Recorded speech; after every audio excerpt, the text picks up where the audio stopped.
Welcome back. We're doing Disco Part 2. A lot more to cover, believe it or not. In this episode, we've got some more facts, a long rant from Noah. Oh yeah, that's fun. Wait. We're making it sound like we're recording this after that happened. That not being the case, by the way. Yeah, we can't. Of course not. We have no idea what's going to happen in this episode. Yeah, we anything can't could lay it out happen. up front. Anything could happen. I can't believe it's been a week since we did Part 2. Noah. What? We're definitely not recording this in the future. We're definitely not putting the episode before the intro here. But there will probably be a long span of some drama that Noah explains, and then we talk about our favorite characters and favorite moments in the game. Oh, we gotta... probably. Putting the nerd before the rogue on this one. No, for real. Yeah, so enjoy part 2. Harry! I don't know what to say about part 2. Intro. I mean, we're here, and we're talking about disco some more. So, And there'll be all of that and some extra stuff. all that in a disco bag of chips. I don't know. Very disco.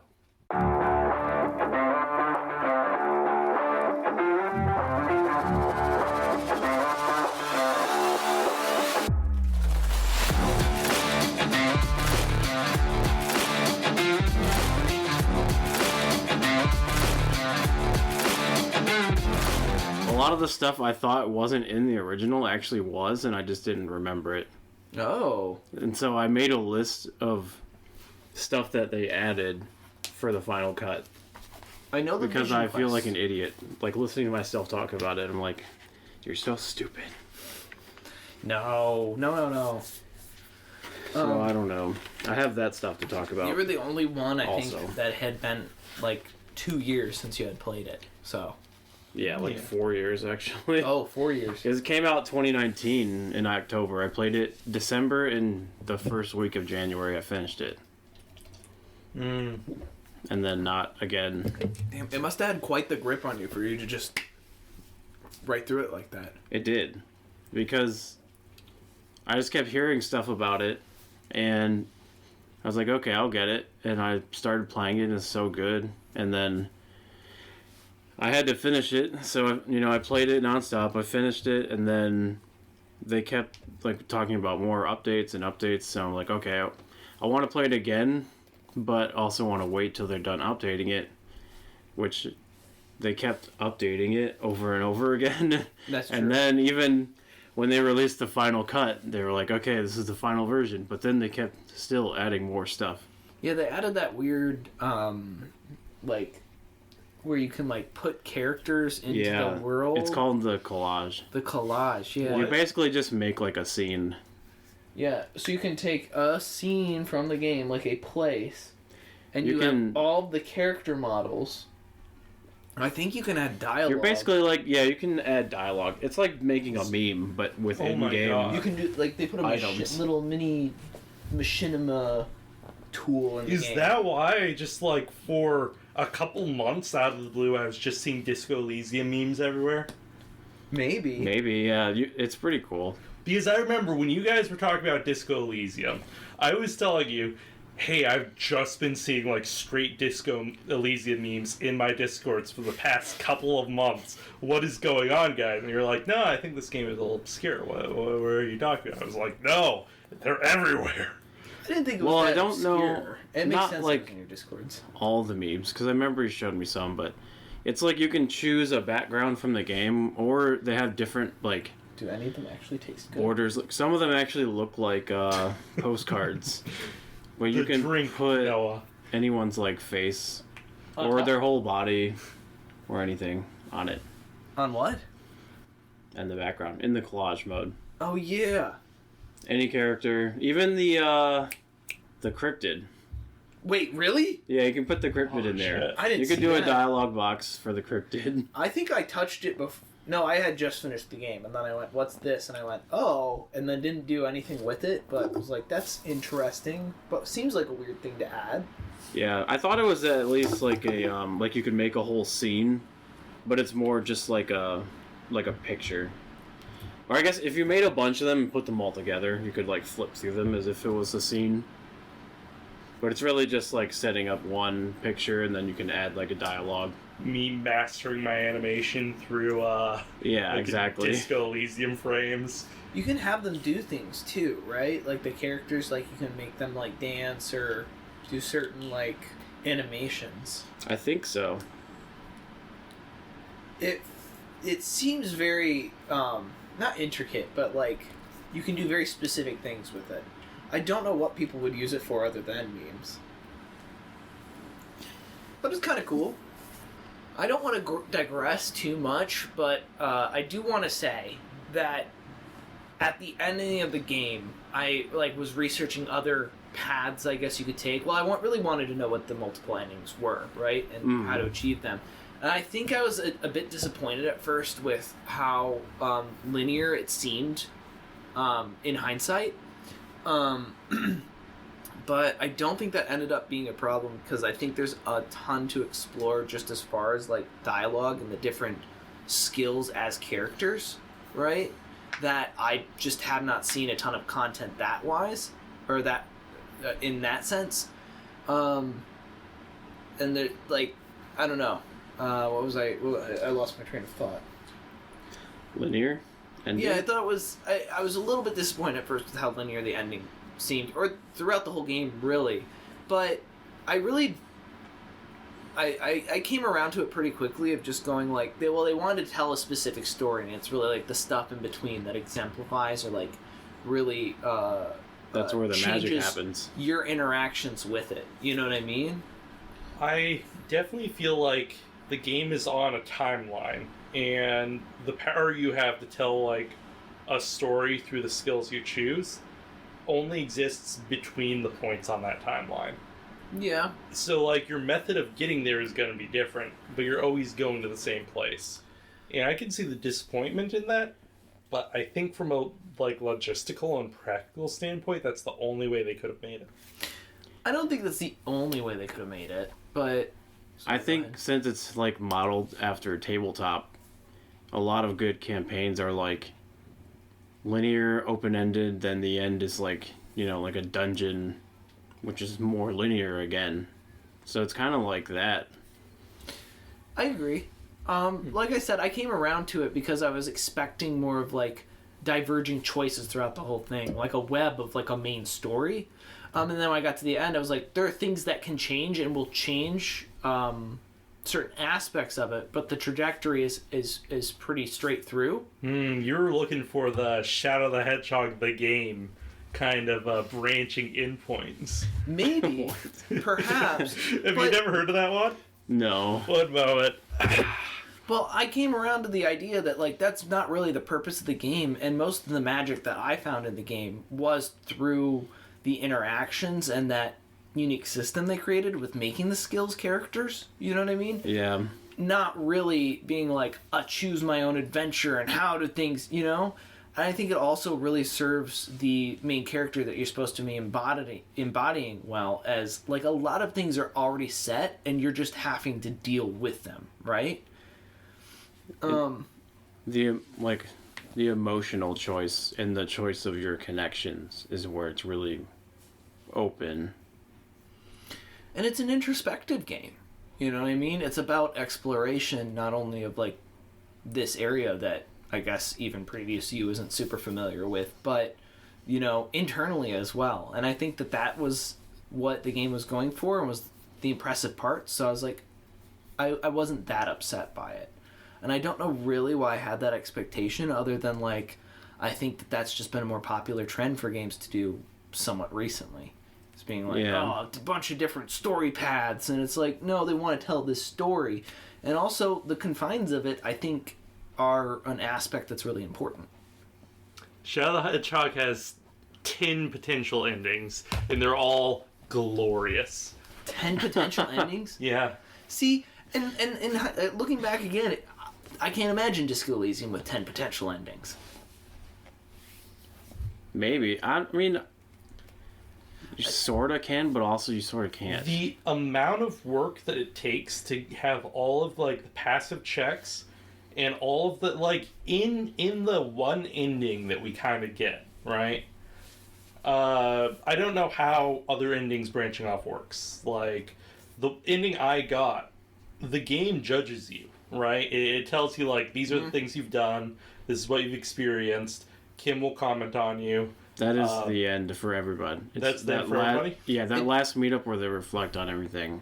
I cannot imagine them putting that amount of work into multiple endings. Yeah. Because there's so much writing they have to do for the potential routes you took getting there, and for like all of the potential like stat sets you might have, or all the potential ways you might have played the game. That's fair.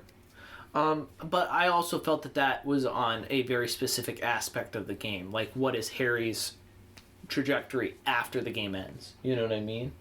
Not really what the end point of the story was going to be. It does kind of feel Or the like whodunit. they sacrifice some of the meaning of the ending on the altar of making a sequel. They were originally had plans to, and it's kind of up in the air right now for reasons we'll get to later. Well, Ooh. okay. Do you want to get to it later? We can't. I mean, I don't know. Okay, later. Because a lot of the ending seems like it's built around, I guess, giving you an idea of what the sequel would be about. Because, like, it is Harry kind of showing off that he is, like, part of this cool elite squad of wacky characters that you barely interact with. Interesting. I don't know. On my first playthrough, I felt like it was more like, who has Harry become, and like, how is he going to learn, like, you know, from his past and all the stuff that he went through. Like, what's he going to do going forward, I guess. What's the next step, and also how have you engaged with the information you've come across throughout? Because I think, you know, I wanted to be a good cop again and like redeem myself. Not the rock and roll cop, not the apocalypse cop. Well, I think I was more the superstar cop, but with everything like that you find out about your wife and stuff, and like what led you to that point. My wife. Very nice. Very nice. It's very emotional. Cannot afford. I agree. It was very emotional. I guess, like I said, I expected really big, like, different, like, branches. Maybe even different people as an ending suspect. You know what I mean? Or, like, as far as the whodunit. But again, the more I, like, looked at it and thought about it, I was like, that's not the stuff that made Disco Elysium good. While I think the creators might have potentially had maybe the drive or the want to do something on a larger scale like that, I think a lot of the magic of the game and what makes it like really good and interesting probably wouldn't have seen as much work as it had, right? They would have had to sacrifice something in the areas that really make the game unique and like shine in order to achieve that, and I'm glad that that's what they focused on versus the other thing, because it's really what I feel like it was. I mean, I don't know for sure. I haven't seen that many interviews, but I think it was intentional to make the ending linear. Yeah. Because they wrote a really good story. I think so. And the guy's a novelist. Originally, they wanted it to take place throughout all of Revachol. Oh, really? Almost like Baldur's Gate like type of thing. And then as they started making it, they were like, we have to scale down. We're going to make it a little cozier. We're just going to do Martinez. You know what I mean? Yeah. And this set story, less of like more of an open world type deal. Which I think it benefits from tremendously, because the content of the game is jam-packed into such a small place that it feels like you can't trip over a rock without it being like its own side story. Mm-hmm. Yeah. And then everything loops back into each other. Now, that does mean they spend the entire game mentioning like interesting places that you never end up seeing. Yeah. But I think that's fine. I think it all adds specific context. It kind of just goes to show you how deep this guy went to building his own universe. Mm-hmm. Well, since 5 years before 2013. Really? Yeah. Well, that's when he did the Disco Elysium universe, or at least the Elysium universe, because of the book Sacred and Terrible Air. I did want to read a little bit of that before we continue to talk about it. I have not been able to, but I think it might be an interesting like bonus or maybe like supplementary thing that if we ever need that, I am definitely willing to indulge in. I don't know if I sent it to you, but if you want it, I absolutely can. You did not, but Okay. Do you want it? Maybe just send me the title and I'll try and find. Wait, I have the PDF. It is fan translated. Otherwise, it's in Estonian. Hey, if you okay, well, never mind. Yeah, I mean, I'm more of like I fall asleep when I read books, so If you want to know what to do that, write into the show. Here's another thing. As far send as us a like, letter. this might be getting a little ahead of ourselves, but I think a fantastic Patreon like bonus content, I might have said this last time, would be an audio version of me reading Sacred and Terrible Air. Oh my god, Oh. that would be incredible. That would be a big project for you. Probably. It would take some editing, I'm sure. Yeah. But I could feasibly do it. I don't know if we have any Patreon subscribers yet, but I would absolutely do it as some sort of goal or like bonus content if you subscribe.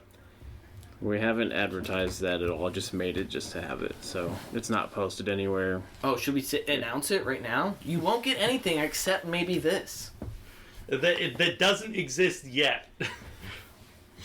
If we get 5 Patreon subscribers, I will do it. I can't promise it will be out immediately after that, but within that year, I will get that out. Okay. Yeah. Yeah. If we get one Patreon subscriber, the three of us will throw a pizza party for ourselves. How about that? That's true. That is very true. A $5 pizza party. Yeah. Well, We'll each have one slice. But yeah, he started working on that 5 years before 2013. We released it in 2013. I think I said this last time. Middling review, or not middling. It was good reviews. It got really good reviews actually. It just commercially was not viable. Sold very few copies. Oh, you did mention that. Yeah. And then the alcoholism thing. Oh yeah, which I'm sure inspired some disco stuff. Yeah. I'm sure it was very disco. Superstar cop energy. Oh, yeah. Superstar author. Superstar author. What about experience throughout the game? You've been playing it again. What are your thoughts? Oh, did you want to go through your list? That would be a good time. Also, Yeah. if you don't want to do 2 parts, we can absolutely just edit out you saying that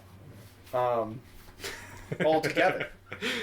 Well, yeah, of course. Okay. Jack's got it. Jack, I give you permission to do that. We'll see. Hey, Jack, can you edit out the parts you don't like? Thank you, Jack. Hey, thanks, Jack. Of course, like always. I make sure I don't say anything stupid. Of course. You can make me sound a little stupid. I feel like I'm the... Don't worry, no. I don't think anyone can make you sound stupid. Oh. Thank you. Me flipping to a random note. So Disco Elysium is about speed. Ever since Disco was young, he wanted to be a race car driver. Oh, God. And that's when he got addicted to speed.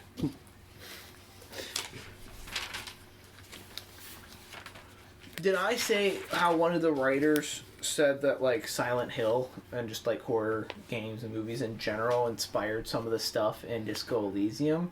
No. I believe it was Helen Hindpier. And she specifically said that inspired places like the Doom commercial zone or like the Pale. Okay. Fuck flashlight. What? No. Like, when I was in the Doom commercial zone, there was like a solid 5 minutes where I thought the game was glitched because I forgot when I was going back through that I needed to get the flashlight back out. But I put the flashlight away because I don't like just walking around and flashing in people's faces. And the game never acknowledges that, but I want to be respectful. Fuck the flashlight. I wish I took it out automatically. I just if think it's needed it. funny.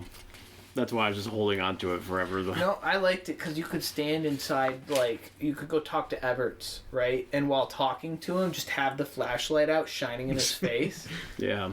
You haven't won this one, Harry. I have eyelids. I don't think I have any new notes. Well, Notes. Disco Elysium is now in the final cut, and here's the main differences, I guess. Oh, between the two versions? Yeah. Let's hear it. One thing they added is fast travels, which I haven't discovered yet. I never used don't them. know how to fast travel. Yeah. You absolutely can. When you look at the map, it has specific labeling systems, right? So you know that area in the main, like right outside the Whirling Rags, which goes... Yeah. As soon as you get into there, like, you have to be in a main location like that. You can't be in between. And you can go to very general locations. Like, you can go to the church.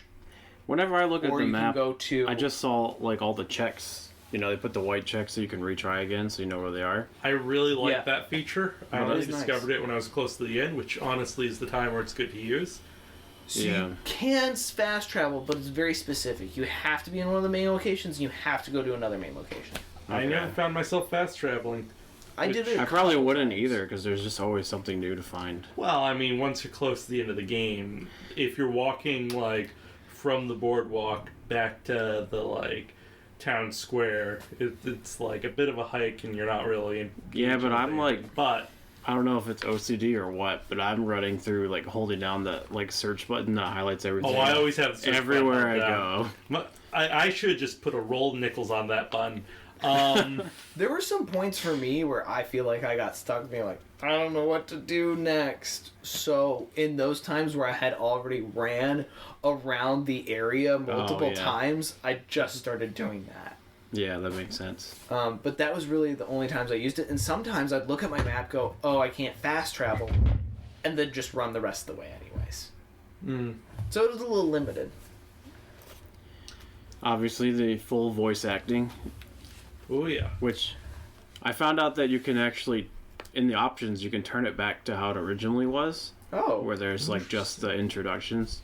Does that switch the voices? Although, yeah, I'm Similar? pretty sure it's not the old voices, again, but oh, it might be like a similar experience to the I original. want to hear the chap boys. Yeah, they got rid of the original voice actors, so. Well, for certain. There were other voice actors I think that they also swapped out, but those were just the prominent ones featured that I saw. Yeah. The Political Visions quest, Yeah. Yeah, getting organized. which online, this article I was reading was talking about how it makes the story more complex and the setting more realistic. But I don't know if that is 100% true, I guess. I don't know. It is interesting because it expresses a little bit more about the setting when you Yeah. engage with it. Gives you some new made-up vocab terms to memorize. True. It adds more details to an already, I feel like, pretty organic and vibrant world. I now get to call people iconoclasts. I like that. Nice. Nice. I don't know if I got that far in that one. I didn't get very far, admittedly. I ran into the same problem as you, where like I was part way through like the Vision quest, and then main quest stuff kicked in. Yep. Yeah. I feel like the Vision quest starts kind of late. Is the problem? Well, can I engage with it earlier if I build my character different? Is the thing. I don't know because Aren't those guys like in the place across the water or the bridge? they're inside the bombed out apartment complex. Kind of where Cindy the Skull is. Yeah, right Oh. by Cindy. Yep. One of those doors you can go in and talk It's locked shop. regularly, but Oh, okay. But I also think that as long as you do stuff along with other stuff before you do that one mission that like kind of kicks off the ending, you know what I mean? Or kicks off the scenario that you can't it's a major like shift and you can't really go back from that. yeah, The like what is it called? the precipice. No, the tribunal. Oh, Like Tribunal. once you start the tribunal thing, then you can't it takes a shift and you can't go back. I don't know if you can do stuff past that, though. I didn't check. After the tribunal, the, like, harbor gets locked up. Yep. Most of the characters that are outside have disappeared. Yeah. Everybody's kind of in hiding. The whirling regs has been cleared out except for Gart, because he's a bad ass. I learned something about myself. I'm something of a bad ass. That was good. Thank you. Oh, Gart. So, yeah, you can't really do anything after the tribunal.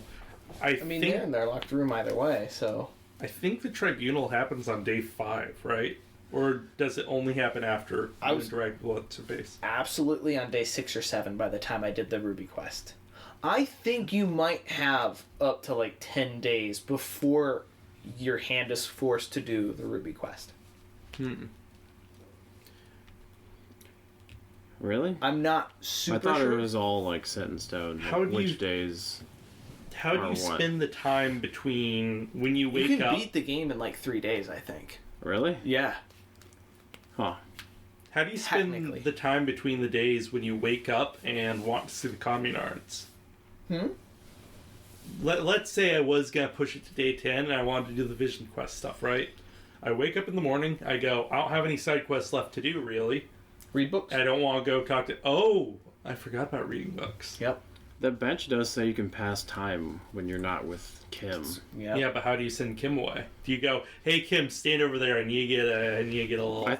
Can't you rest just in. like tell him to go away? I don't know. I don't think so. I know there's time to pass time when he goes to drop the body off.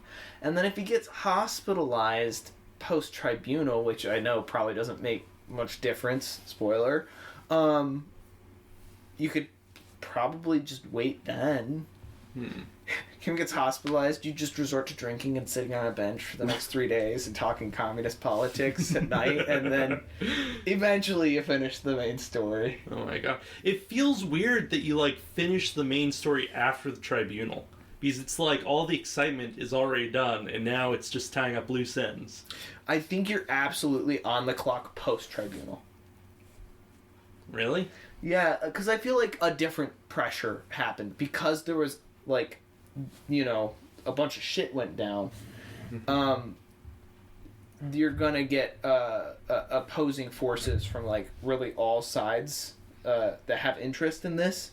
You know what I mean? Wild Pines is going to have a response, which is probably more mercenaries. That... And I think you're on a time frame from when your partner shows back up to be like... There's potential there, but when you get up out of bed, right, and it's post-tribunal, that's not how the game feels. It feels like, well, it happened, and we didn't find the killer beforehand, so we've kind of failed. I think that's And- also somewhat intentional. Yeah, it definitely feels intentional. It feels like they put a low spot there, and that, like, finding the killer after everything's already said and done feels like Harry's saving grace. Like he's redeeming himself by doing it. Because no matter what, you're losing people during the tribunal. And it is because you didn't find the killer. Is it? But you can't find the killer. It's not possible to find the killer before that. It's not possible to find the killer before that, but in the scope of the story, what the story is saying is Harry is trying to find the killer because if he finds the killer before the tribunal, he can stop people from dying. And that goes wrong and people die. Going back to what we originally talked about, I do think that was something that made me feel a little bit disappointed about the non-branching story. Like, I almost wish that was an option, but again, I respect how it works out. You know what I mean? It feels like, because of how the conversation is built, it feels like if you did slightly better, you could have saved those people. Story of Harry's life. Exactly. Which, but it's adds designed so so that much. you can't. It's designed so that you feel like you could have, but couldn't. But I think that's integral to... Yeah. Yeah. I don't know. It's really interesting that they built it that way. Mm-hmm. Very cool. Very cool. Very cool. Pretty good. R.I.P. Angus. Oh, wait. Maybe cut that out. Is Angus guaranteed to die? No. You can get away with having only 3 people killed, and the gardener's not one of them. Not the gardener, Angus. I know, but the gardener's not one of them. Usually that's how it starts Yeah, off. I saved Elizabeth. She was fine. Oh, I didn't. There are only 3 Hardy Boys left. 1 that ran off and 2 that were lucky. You're always going to lose the long-haired one with the beanie. Poor guy, doomed from the Glenn. start. You're always going to lose... I forget the other 2. I just know Glenn. The other... I mean, besides controller support and 4K resolution... What? I could have been...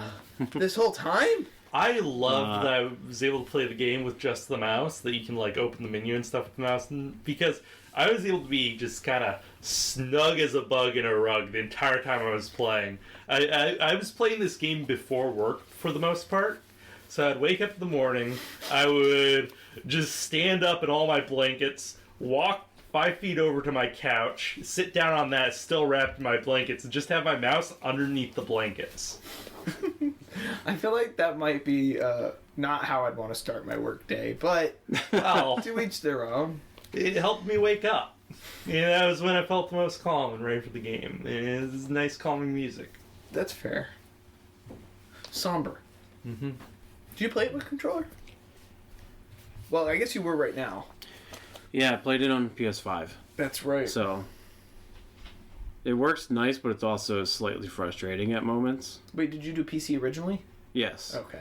Yeah, I played it when it first came out before it had any controller support. It wasn't even on consoles or anything. I think the Final Cut is when they released it on console. Did you know that it's also on Switch? Yeah. I kind of want to buy a physical copy just to have it. I feel like it is a really good Switch game, or hell, even Steam Deck game. Steam Deck, yeah, but Switch, I don't know. What do you mean? If you don't have anything else to play it on, then I guess.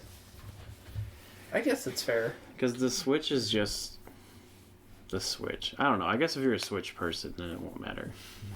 Like, if you have one, it's convenient, and it's not too, like, intense, like, as far as gameplay-wise. Like, I feel like it's a really solid game for that platform. You know? Yeah, I guess I wouldn't expect it to be on there either. Yeah. Is the door on the coast actually impossible? So you were talking about... It might just be... I don't know. I guess the graphical difference. I guess it depends on how it looks. OLED display. You were talking about how the controller feels weird. Or lack thereof. Oh, yeah. There's just certain moments where, like, if I could click to go where I want, it'd be better. Because, especially in Avart's office, you have to, like, go in and go down, like, a path that goes off to the side that you can't really see, and then go up and around to his desk.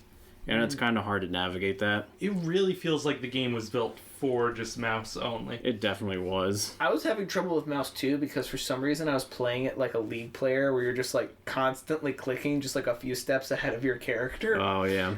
And so that was Everett's office specifically. I was like nodding when you were saying those stairs because that I would just have to hover in front of Everett's desk, click there once, and let Harry carry the just task out. let him figure that And out. grit your teeth as your ADHD tells you to click more. The worst get up spot the stairs. is that stairs by the wall where the My Name is Manana guy is.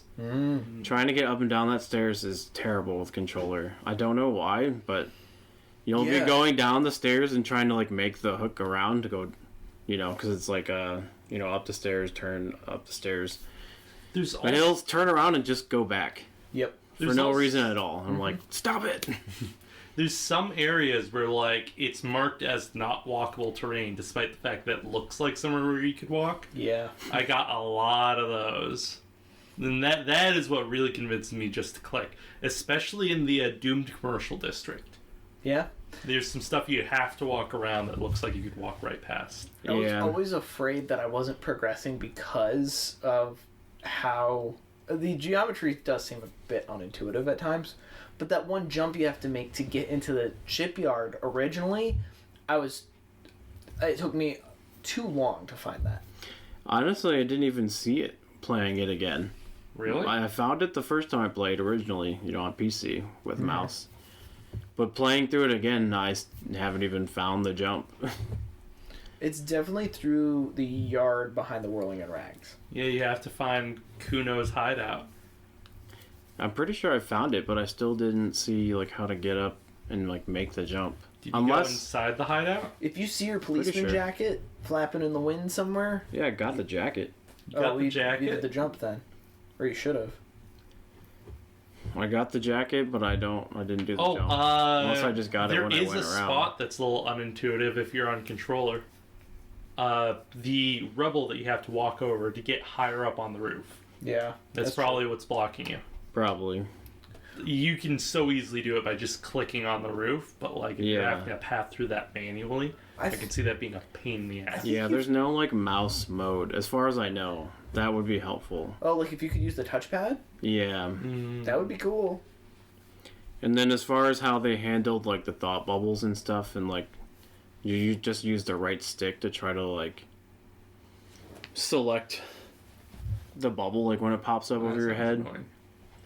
Yeah, sometimes it's pretty frustrating because it'll like start going to all the objects around you, and you have to finally like come back around to that. I got so happy when I got the thing that made it so that whenever I click a bubble in the world, I get 1 XP. Oh wow, That must have gotten me so much XP. I wonder if you could spam that. Are there areas where you just get those each time you interact with something? Or you see something that's interactable? Or is it a one and done type of deal? I think it's one done. It's one and done, but a lot of them stats. pop up. Yeah, once you have higher stats, there must just be like small checks. Oh. I don't think it's checks. I think if you've got a stat above a certain amount, then the related bubble will pop up in that area. Sometimes it is just a bit of like exposition, even if it's flavor. It's always just flavor and exposition. Well, also not just the bubbles, but like the items that you can like search. Like you'll run past something and it won't be highlighted. You won't be able to check it, and the next time you go to that area, you'll be able to like check it and take stuff out of it, like money. Yeah. Interesting. Yeah.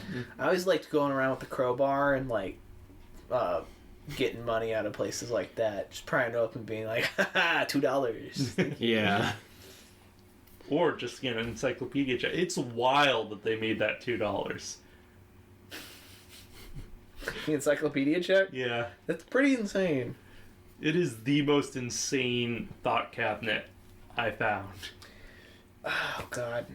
Encyclopedia is fun, or it's like kind of cool, but I feel like it would get annoying if I invested too many points into that. I think it is definitely one of the most, like, sabotagey ones.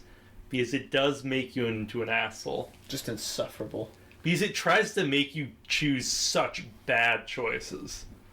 So, what I'm hearing is Rockstar Cop is nothing but yellow. Yeah. Superstar Cop. Superstar Cop, sorry. Superstar. Thank you. Superstar Cop. And a Superstar Cop needs those mutton chops.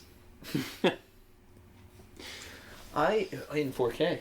In 4K. In 4K. I really want to do an all, like, purple build. And just go into that and just be Psychic Cop and see how that works out. You'd just be terrible at everything else.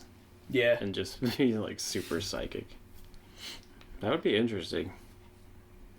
I guess I wouldn't, because... Well, I guess there's a lot in purple that I guess isn't psychic. Because that would be authority as well, right? And a spirit to corpse. Yeah. So, I don't know. It's a mixed bag, but I was still trying to do it. That is one thing with Might be all the stats, is that every mix. category has sort of like a mixture. It's not just like a one and done type deal. Yeah. I definitely want to go the yellow path, the Motorix, because Motorix is good. I can see how blue works because I did blue, right? I know how that succeeds at the game. I could see how red would work because I saw the options to solve things with force. I just never selected them. I could see how psychic could work because I know, like, how Inland Empire and a bunch of other stuff like that works. I just, like, never got the options for those because I didn't have enough psychic. I've got no idea how Motorix could actually beat the game. Well, fun fact is actually... The reason there's no preset for Motorix is because they considered it the least important skills. for like progressing. That would make sense. Yeah. So I don't know if you could just do purely motorics and get through the game. I'll say I really like Savoir-Faire. It's a great one. I like reaction speed. It's great composure. I know you had a high composure. I love composure. I think a really good build is like composure, drama, and rhetoric. Yeah. Real fun. Yeah, drama. Woo! Drama's great. I actually really like drama. My favorite thing about drama is what they did with it. It's not just the ability to lie, it is the ability to tell if someone else is lying. Mm-hmm. And that is so good. That's such a good change for it. Same with rhetoric too, because it just strips away like any of like the flowery details of conversation and just being like, This is what he really means. You're not going to get any more out of this. You know what I mean? Yeah. If you press this side of it, it'll like, you know. Rhetoric It's has very led me interesting. wrong, though, before. Rhetoric is always right when it's talking about other people, but when it's telling me what to do, it's almost always wrong. But do you follow it? Yeah, Well, follow it oh to my- the letter. Oh my And it god. fucks me over. That's one thing that comes up a lot when people talk about Disco Elysium is that when your emotion stats actually start lying to you or arguing with each other. It's like interesting. There's a couple stats that never felt like they had their like own self-interest. Like volition was always on the right track. Volition was never wrong. It sometimes led to less fun outcomes, but it was like a compass amongst a whirlwind of bullshit that was like drama trying to get me in trouble by being like, hey, you could just lie to him here. Wouldn't that be fun? It's usually not a situation where I want to lie. It's just saying, you have the option to lie. Then I'd be like, you're right, drama. I kind of want to see what happens if I lie here. And then volition would always come into my rescue. Half-Light stirred me in the wrong direction a lot. Yeah. No, wait, really? Cause, I can't imagine how that would turn out poorly. and then it always like acknowledges that fact too afterwards. Half-Light God damn it. was Half-Light think was like a fish in an aquarium for me. It was fun to like look at from the outside, but I was never gonna engage. I didn't Like, do any Well, I was just trying to do a red build on this new save to just try and be the toughest guy I could be, which is still difficult. Did you but shoot that corpse down? No. Oh. Darn. That takes more. Motorix. Yeah. Ah. I tried to have Kim shoot it down, and he missed. Yeah, I did that too. And I think he'll always love. miss. Yeah, I think he always gonna miss, but I love that it comes full circle because at the very end of the game, he lands a 1 in a million shot. Fun fact: the the lead writer, forgot his name. Not Rostov. It is. I have it in my notes. Not the guy who like created the universe, but like Oh. one of like the lead one of the Oh. lead writers. So you're not talking about. Hold on, his name's right here. Not Kurvitz. Yeah, not Kurvitz. Oh, It was a different guy. But I was listening to an interview, and he was talking about how he didn't know this, but you can actually beat the game without getting the body out of the tree. Really? Yeah. And that's something that he didn't even realize that you could do until someone like told him after the fact. Is that something that other like players or not players but NPCs will comment on? Like if they have if Cornell shows up and they do the tribunal, will they be like, he's still hanging there?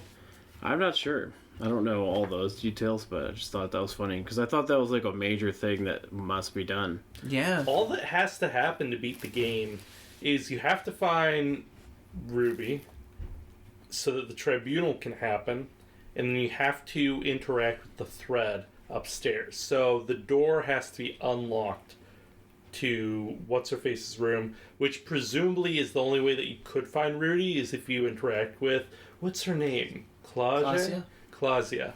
You have to I think it's interact with Class Clausia. J, isn't it? Maybe. I don't know. Right in, actually. But yeah, so what's the requirement here, right? If you get really good checks on her, she might just tell you about Ruby off the bat, right? If you've got like great drama or something. Talk about leading me astray. It might have been rhetoric that led me astray there. Sorry, we'll talk in Clausia. All right. And if she leads you to Ruby, then I bet you could beat the game. Should you flirt with Clausia? No. Probably Next not. question. How to talk to Claudia without Kim?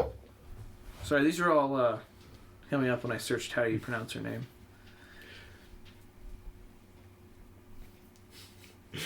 Just ads popping up on your phone saying single women in Revachol without Kim? Question mark. Actually, yeah, we got more on Drake's list. Well, I think June was about to say something, and then you cut him off. Shoot. Or what you needed to finish the game. I think I mentioned this before. There is a safety net, and it's if you eventually find a way to interact with Ruby, it will cause the tribunal, and then you're guaranteed to at least reach the end of the game after the tribunal happens because of that thread. Okay. You can fall into the end of the game. So Regardless of whatever you do in your investigation, no matter how your game goes, as long as you are beating the Shivers check to find Ruby, you are beating the game. is it just a Shivers check? Yeah. So here's the thing. You can search down by the coast, right? Mm-hmm. I don't know if this happened to y'all or not. Did y'all find the alcove under the thing and just walk into it? I saw that the alcove was there after I beat the Shivers check, so I bet you could find that with perception. What did the Shivers check tell you? The Shivers check was like, hey, there might be something in there, and then you go, hey, Kim, I think there's someone, well, that there's stuff in there, and that might be where Ruby's hiding. And I could probably climb up that ladder. And Kim goes, that looks dangerous. And then I went, all right, I'll find another way in. And then I found the alcove. Oh. But then I went back and I did the ladder because that looked cool. And I had the option to use, like, Modric's get up it. And it gives you this option where you're like, teleport from where you're at to the top of the building. Yeah. And you're like, hey, Kim, watch this. I've got to teleport. And Kim rolls his eyes. And you teleport. And you go, hey, Kim, look, I teleported. And he says, no, I just watched you. You closed your eyes and climbed the ladder. And you're like, I'm so good at teleporting. Yeah, that's what I was going to say. I was going to be surprised if you could just find and walk in the bottom. I don't know if you can. You might be able to. The Shivers check seems to be there because all of the side quests on the in the fishing village all give you a bonus to that check. So every time you do a side quest, it re-unlocks the Shivers white check, and it makes it more likely to happen. Interesting. So the more time you spend doing like little side things, the better of a chance you have, or the more opportunities you have to just be able to find Ruby, which is cool game design. But again, it makes the entire end of the game feel like this weird safety net where it doesn't matter what you're doing in your investigation, you will eventually reach that point. It's just about... I just had to go look along the coast. Yeah. Huh. And then I saw I could climb the ladder. And I was like, let's try doing it. And I had the teleport scene, and then... Yeah. Yeah. The rest is history. I don't remember. Can't regret I'm a bad teleporting. podcaster, and I didn't finish the game again before we recorded. Yeah, how dare you not finish a whole 30-hour game in less than a week? I finished it 4 years ago. 4 years ago. You brought us into this game, so I think you get a little pass. Mm-hmm. Our work on it is just an extension of you, Jack. Yeah. Yeah. Yeah. We can always update Nah. additional. It's okay. I got you guys to play it. That was my goal. Yeah. Because I loved it. It's a good game. Good game. Yeah. Are there more Good notes? politics in that. The last thing... I agree. Oh, they added hardcore mode. Hardcore? Hardcore. Yeah. Hardcore! To the max! Yeah. Is It's just it though? a harder version. Hardcore! Even though the game's already hard. But it's Is it? just harder, I guess. What does it do? Oh, I don't know. I didn't write it down. I fucking love Egghead. Do we have favorite characters? Do y'all have a favorite character? Oh, shoot. Favorite character? I don't think I'm allowed to say my favorite character. Why? Really? Because I think it's too basic of an answer. You know what I mean? I feel like 90% of people would just give this answer if asked it. So I think I have to choose someone. Classier? No. she's cool, but like, I feel like I would Kim? have to answer someone other than Kim. Kim, yeah. Because that's just obvious. Absolutely, Kim is the obvious answer. So let's say favorite characters outside of Kim, because that would be my favorite too. Okay. Let's names. I might have forgotten some. I don't know why, but I always like Manana. Wait. He's just chill. Good. Wait. The differences in hardcore.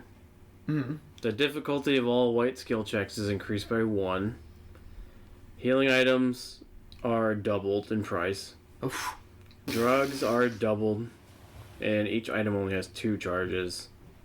The amount of rail fun Wait a is minute. reduced by 15%. Each item only has 2 charges? Like, you can only use that crowbar twice. No, just the stuff drugs. that have charges. Oh, I see. Yeah. And then, but you get a little bit more XP. You get an additional 5 XP completing tasks. Okay. Hardcore Psychic Run. Yeah. Hardcore run where you rush to the encyclopedia thing and you just put all your points in encyclopedia to guarantee the passive checks. Upon completion And it of a makes no hardcore difference. playthrough, Kim will wear a black jacket once a new game is started. This will net the Get Kim to Wear the Jacket achievement. When you enable hardcore mode, you'll hear Egghead shout, "Hardcore!" Nice. Hardcore! The main menu's theme will be replaced by anodic dance music whenever a hardcore file is loaded. Huh. Interesting. That's funny.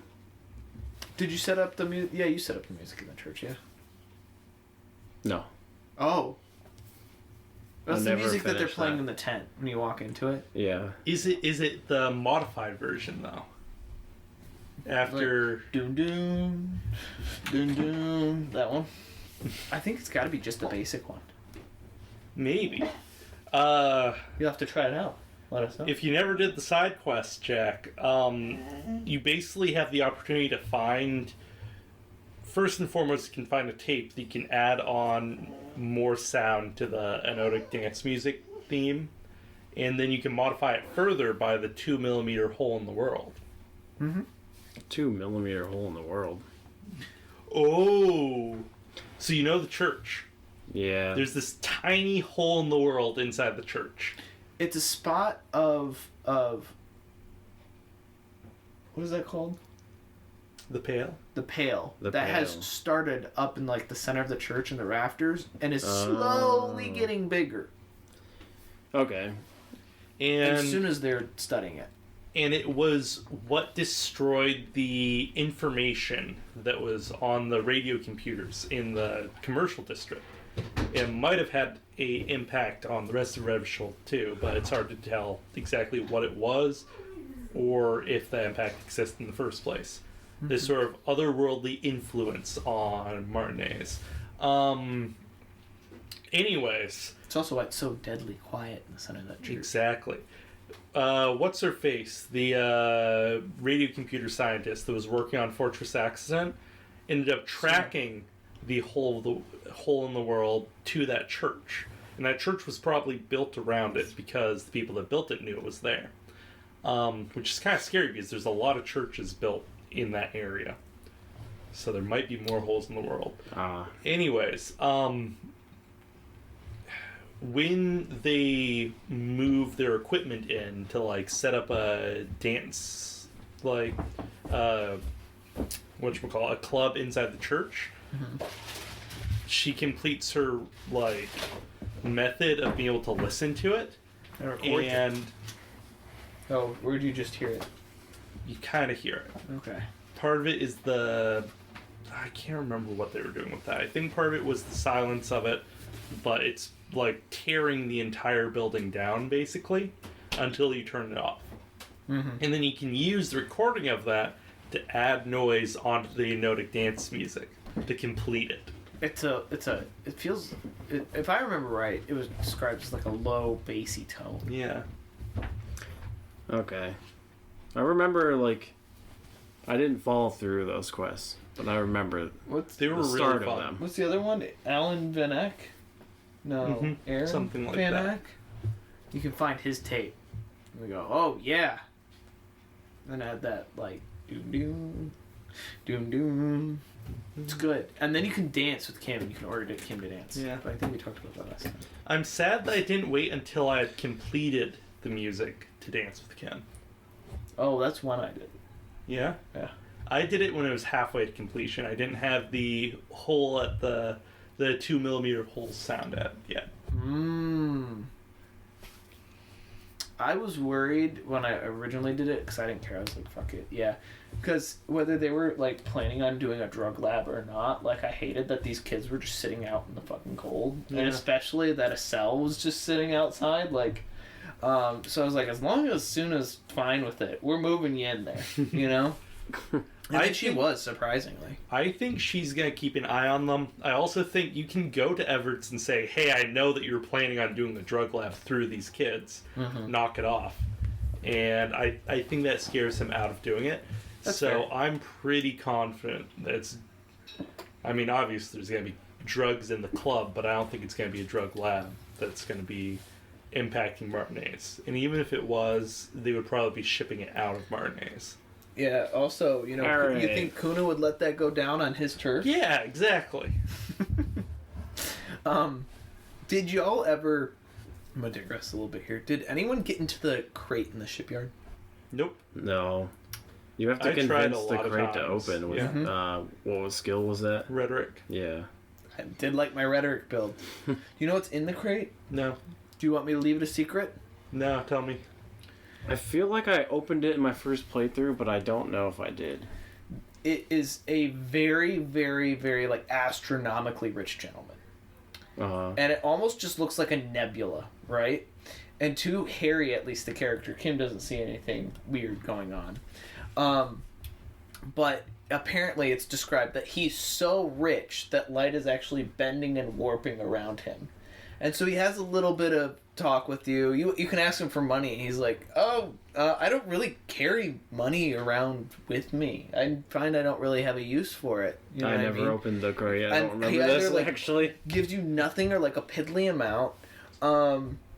He talks about how like it's just way easier to travel by just getting in a shipping crate and like going wherever he wants. And some other stuff, but that's basically it. But he does exist, though, right? Kim can see him. He can. You're like, Kim, do you see how hard he is? Just like the lights, literally, it's like warping around. Like his portrait's like pretty cool too. And you're like making this big thing. He's like, I don't know what you're talking about. He's just a guy. I saw this picture in the collage mode, but I had really? no idea who he was. I was like, I don't remember this. Never seen this guy. What does Everett say about him? You try and tell him there's some guy in a shipping crate, and he's like, "Oh, come now, Harry. Who would do such a thing?" Like he does not. God, I love Everett. He doesn't believe you at all. He's like, "A person in a no." And a Everett's rich is one a at that. strong contender for my favorite character. It's not even like he's like playing stupid and y'all are both aware of it so that he doesn't acknowledge it or is acknowledging it inadvertently like that. I think he just doesn't believe you. He's like, that's ridiculous. It's like the Borch. Kind of, yeah. In fact, make it worse. In fact, get in that shipping crate. Add 2 more to it. Go on, Harry. You're gonna see the world. It's very interesting. I would recommend doing it if you can, but that's all it is. It's like that conversation. You can go back, I think. You might not be able to. I should be able to. It doesn't do anything to the story. Just a little side thing. Adds a little fun. bit of mystery to Little the setting. flavor. Yeah. That's true. I really like the acknowledgement of like some sort of like mysticism in the game, you know, or woo-woo stuff.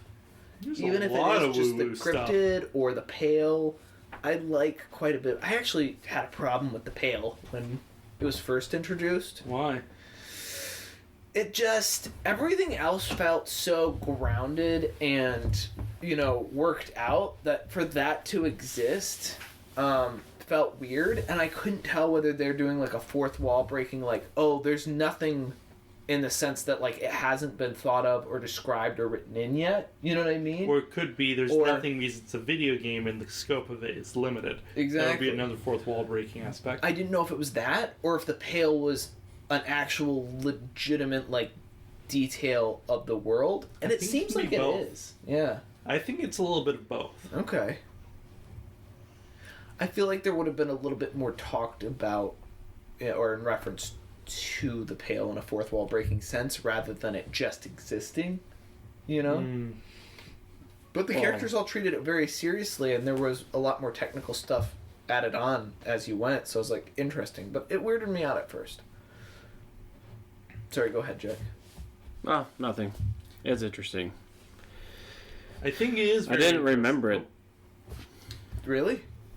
Yeah, like thinking back, like when I was describing to you guys about Disco Elysium and like why you should play it and talking about it, it's like the Pales and all that, those details were not really like why I remembered the game. I kind of forgot about it completely. You just remembered the emotional journey and Yeah. Interesting gameplay and concepts. Yeah. I feel so bad for the lorry drivers that have to go through the Pale. That's terrible exploitation of their body. Interesting. No, yeah. Wait, you can't drive to the Pale, can you? You can't, but they're carried on airships. Yeah. Okay. It's what happened to that old lady that's sitting outside her lorry and seems to be going completely mad. She's got memories that were never hers, just kind of like in her. Really? Mm-hmm. Yeah. How do you figure that out? By going to her. Yeah. It wouldn't let me do that. At least maybe It I didn't wasn't let me the far first enough. time after Yeah. I learned a little bit about the Pale. Ah, okay. That's interesting. So I tried, and then Kim was like, knock it off, and then I learned about the Pale, and then it wouldn't let me do it. My first playthrough, which I did not finish, I only got about halfway through the game, I was able to talk to her, so I was kind of disappointed when I wasn't, when I couldn't do it the second time. But yeah, even up to the very end, I was like locked out of that. Yeah, it just told me that she was standing there, or sitting there, like staring at that picture. It's And it didn't give me any other options. Did you find the Crab Man? Not in this playthrough. Okay. He also fucks around in the Pale, though. Or kind of, I guess. Is that Seems the guy? made better for it in the rafters of the church. Yeah, what's that guy's deal? I remember him from my first playthrough 4 years ago, but I don't remember his deal. He was a very troubled, gang member that had dealings of drugs and gang war and all that sort of stuff that scarred him, but he found the 2mm hole in the world and had some sort of like spiritual coming to God moment with like the Mother of Silence, as he calls her. And he just kind of threw away all of his clothes and started basking in the silence and the calmness of the place. Yeah, he just kind of hangs out in the church, mostly up in the rafters. Yeah. Kinda real close to that. That's such a crazy part of the game when And you he get creeps to the it. kids out. He's also a recovering alcoholic, and he tries to convince Harry to take on that same journey. Mm-hmm. God, this game's so good. There's so much to it. It's crazy. It really is. Did you guys ever dial phone numbers on the payphone? Mm-hmm. I did some. And then I got a really, like, gnarly one. And Kim just got, like, and, like, pretended to, like, not hearing it, and then hung up. And then when I hung up, he was like, all right, let's not do that anymore. The And super I was like, I was long thinking the same distance thing. call. The what? The super long distance call? Oh, no, it was just one where it insinuated that it spurred domestic abuse of some sort. And I was like, I must have forgotten about that.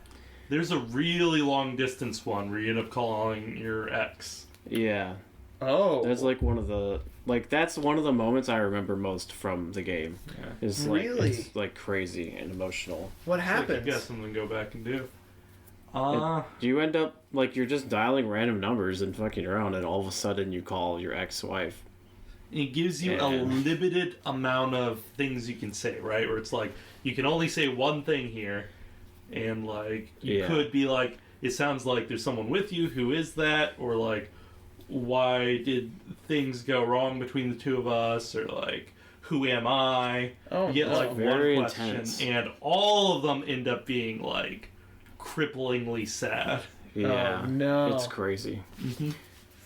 No, I didn't get to that part. I called up someone and was like, hey, I'm looking for so-and-so. You know what I mean? You just make something up. That And I then think you're like the next one after that is when you actually Yeah. do it. Because Kim tells you to stop, and then if you do one more, it ends up being... Yeah. Yeah. I looked it up on Kim YouTube just to rewatch it, so I would remember it. Kim doesn't lead me astray. I was already like, that was intense. Kim is And- volition number 2. Yeah. And then if you try calling it again, she like picks up and goes like, Harry, please stop doing this to yourself. Please stop calling. Yeah. And then you can try one more time and she doesn't pick up. Fair. Very fair. Is Very that who's the person that you call from the buzzer on the building?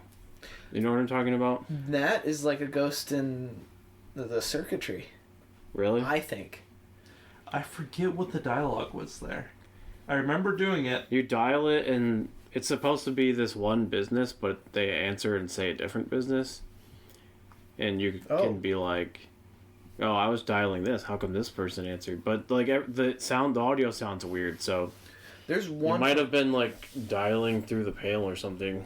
Yeah, there's But one. the person's like, I remember you, or like, you know, why are you talking to me again, or something like that. Yeah. Like they know who you are, but you don't know who they are. Mm-hmm. And you have to have a high enough certain skill to dial it back. I don't know how that one turns out. You can dial it back. I know I've gotten it a couple times, and I think I've been able to reproduce the effect, but there also was a point where no matter what you say, it just does its own thing. Really? Like it almost acts as like a recording. Oh. So I thought it was like just an old transmission or something from the past because it is dated as well, or it feels that way. And it's either something in the circuitry or has to do with the pail, or I don't know. That's what I figured it was. But it was just what I remember. It could be a different one too. Was it just some like a woman just being like, why are you calling me again? Where you know, and like wanting answers for not really, you don't understand what's going on. It's very interesting, but again, towards the end of it, like, and I think throughout you don't have that many options, but I think towards the end of it specifically, it becomes apparent that it is like a recording or just going through the same thing. Oh. And you can't really interact with whoever it is. Maybe, I'm not really sure. Weird. That's what I remember it being like. Made it feel spooky, especially with the Doom commercial district. Yeah. So I'd gone through it once, and then I'd fucked with all the doorbells, being like, "Oh, hey." I fucked with all the doorbells first, so it was fun to then go through and see what all those names meant. Well, I didn't know it connected to there. That was me filling in the blanks and being like, "Oh, this is, oh." Do you think there's anything to the curse? Dice Maker puts most of my worries aside. Dice Maker is an optimist and has found a niche, but I mean, Well, there's another explanation, right? That the chimney that she's in isn't technically part of the same building. that's true. She even gives herself a caveat. I mean, I think it's obvious why commercial is doomed for a number of logical reasons, Yeah. and perhaps even woo woo reasons as well. I think jury's out on that one, and it is possible, but a lot of the stuff in Disco Elysium that revolves around like that woo woo stuff, they will like bring up, talk about, but never confirm nor deny, and I think that's, you know, that resonates with me. I'm glad you don't have a clear answer one way or another. Busting that door down was funny. Which door? From the bookstore into the cursed room. Oh, I convinced her to let me through. Oh. Yes. I was determined to break it down. Because I was doing an all red, you know, kind of thing. Wait, so you were just standing you walked into this person's store, and you walk up to her door, and she's like, please don't mess with that. And you're like, I'm gonna break it. And she's just shouting at you the whole time. You know, first the curtains are up, and it's very tempting. And the more she tells you no, the more tempting it is. So then What? you open the curtains and go in there, and then can bust down the door. I tried to mess with the curtains, and she was like, "Don't do that." And then I went, okay, what is it?" She's like, "Don't. It doesn't matter. Don't do it." And I went, "Okay." And then I went for the curtains again. She was like, "I told you to stop doing that." And then I passed some sort of thing that was like, "What's so important back there? I'm a cop, you know." You know what I mean? Like, yeah, that seems suspicious. And then she was like, "All right, fine." Oh, I Yeah. recognized the charms, and then I told her that I'm an exorcist. Oh, nice. And then I went in, and I looked around, and I came back, and I was like, nope, there's no curse. Whoever was here before played you, and she was real mad at me. What? Oh, I told her there's spooky stuff back in there. No, I went in thinking there was a curse, and I talked to the dice maker, and I came out pretty convinced by. Where is the dice dice maker? At the very end of it. I didn't find it in this playthrough. You have to like kick the chimney inside the like studio room, and that gets her attention, and she like opens up the path. I think it's in that old Kick board the game. chimney? I think you can get Yeah, I through put a that big old... old dent in my foot doing that. I did that. Nothing happened. Did you shout hello into it? Yeah. Hello. I'm pretty sure. Maybe my stuff was just so low that it didn't work. Damn. Did you find the old gun? Yeah. Nice. Yeah. A piece of shit gun. Yeah. So many red herrings for the murder weapon. Yeah. I would love to see... not that it was like a super small game to begin with. Like, it's fairly big for what it is. Right?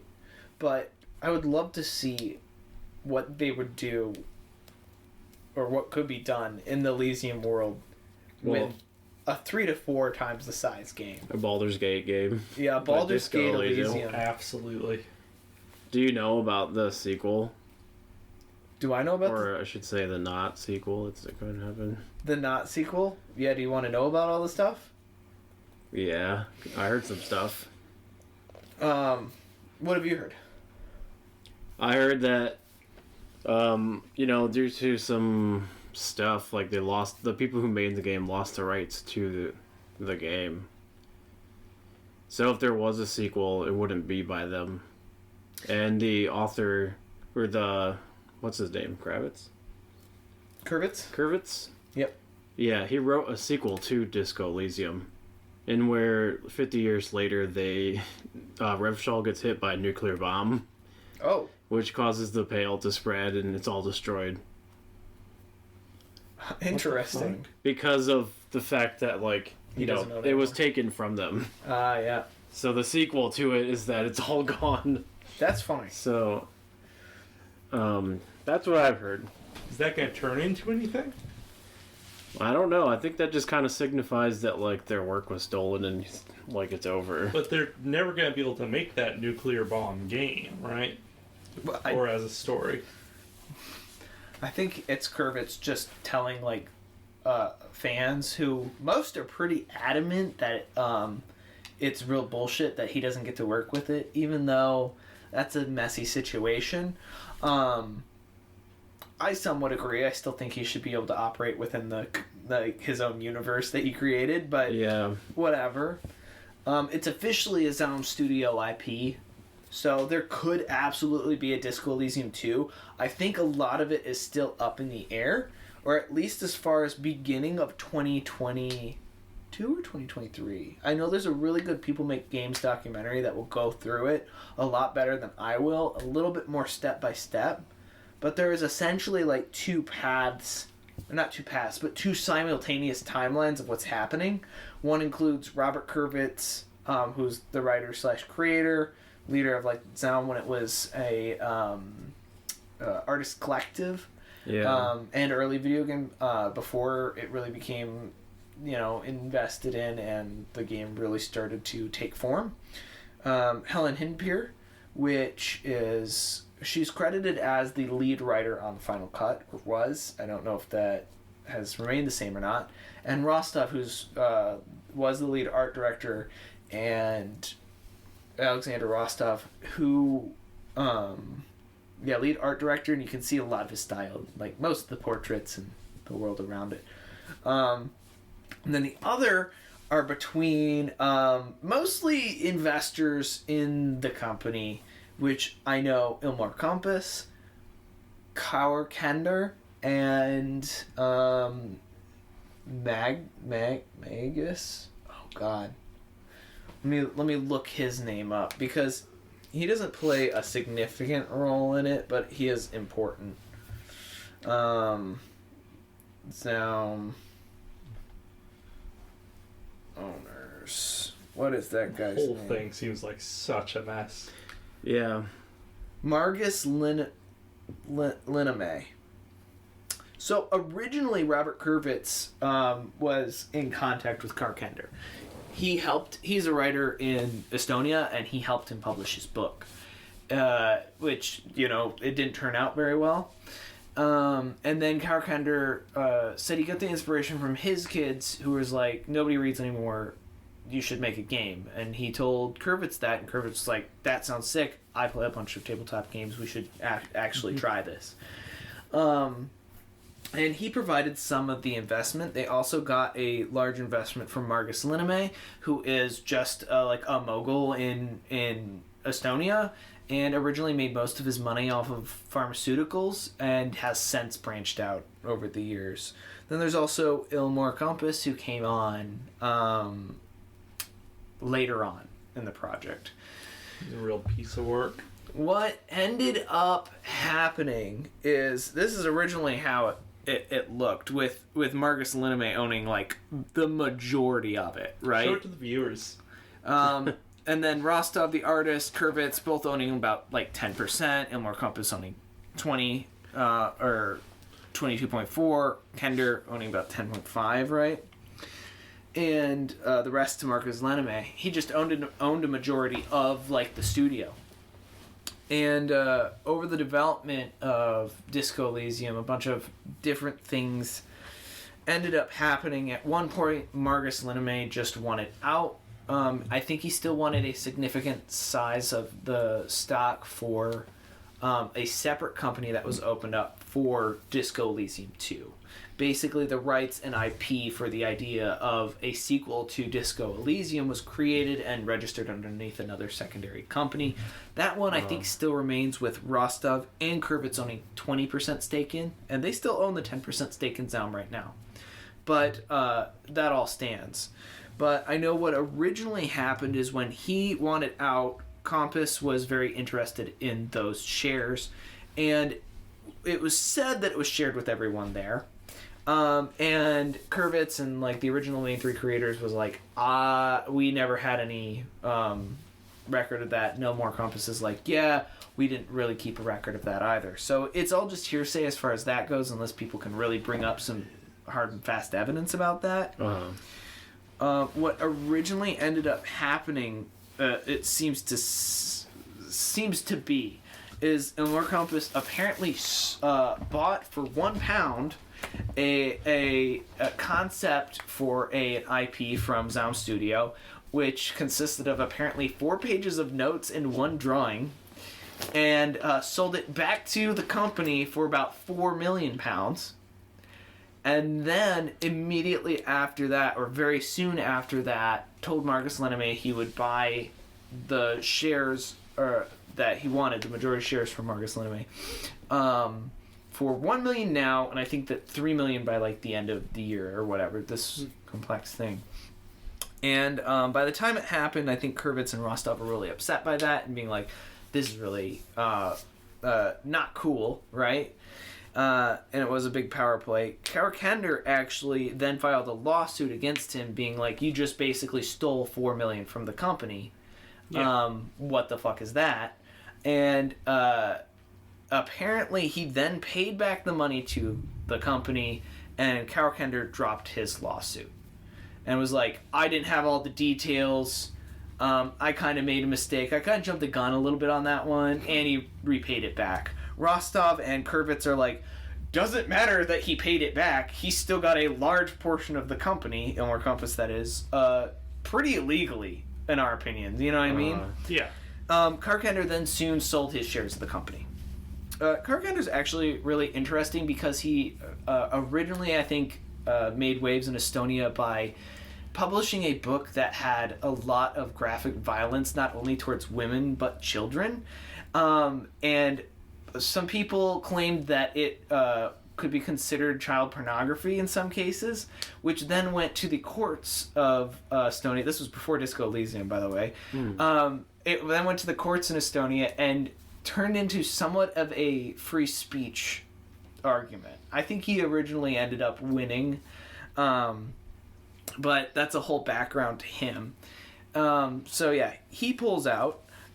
Interesting thing about Omar Compass is that he had a business partner about 10 years before he was involved in Disco Elysium. He and his business partner got in trouble for basically taking around 7 million, I believe, pounds in from investors, promising to buy a part of land, right, and developing it.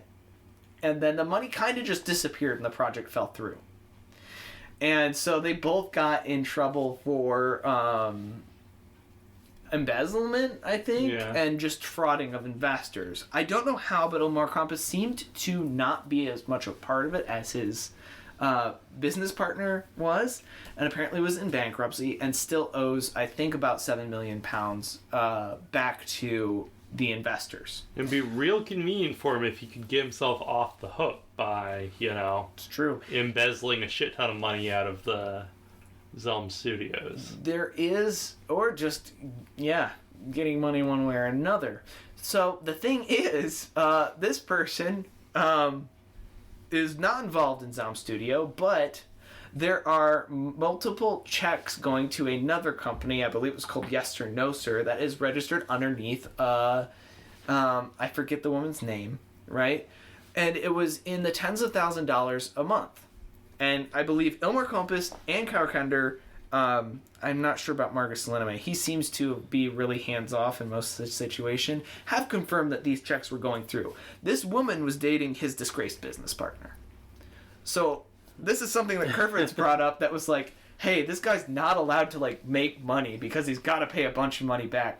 Why are we sending tens of thousands of dollars checks to this woman that he's romantically involved with? That looks a little sketchy as well, right? There are multiple angles of embezzlement going on right now. Ilmar Compass seems like this weird embezzlement tactician. Yeah. Who's doing this, like, cup and ball trick for the entirety of Zelm Studio existing. Now, throughout, the other half has to do with Rostov, Kervitz, and even though she doesn't own stock in it, Helen Hinpier, right? Writer, creator of his... stock. I think so, right? Yeah. Helen Hinpier, lead writer, at least a high-up writer in Disco Elysium, lead writer for the final cut, was originally credited. Again, I don't know if that stayed the same or changed or not. And Alexander Rostov, who are like the three main like creators of the universe, contributed a lot of work to it. Mm-hmm. Apparently, there was drama that like Kervitz was not like a cool person to be around, and did like a lot of like shitty things. Like that writer, I believe it's the same one that you were talking about. I forget his name. I should really look it up. His name is Justin Keenan. I was looking, the one that I was talking about. I think that's a different one, actually. But please actually go watch the People Make Games documentary. I think it's a little over 2 hours, but it is really good and does a lot more, all of this in a lot more detail. One of the writer that he knew that was also in Zaum, like the artist collective, right? Before it even became the game studio, he's known Robert for I think over 7 years, maybe 10 years. He still works at Zaum right now, and he's like, I don't know if I'd be the writer I am today without Robert.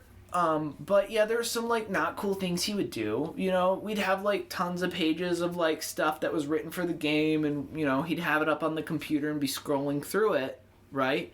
And if Robert saw something he didn't like, he'd just be like, "Oh, that's all shit," and just delete like 2 pages. You know what I mean? Of like, and he's like, I can understand. I don't think I'd be the writer I am today without it, and it is sometimes a bit harsh, but I don't think it was very cool or copacetic for the work environment, and I could understand why people would not really like Robert for those reasons. Wow. There was also like an inner circle apparently, and he favored certain employees over others. He made, I believe, the writer you're talking about, do his dirty work at one point when they were getting ready for Disco Elysium 2. This was in the midst of Final Cut, if I believe.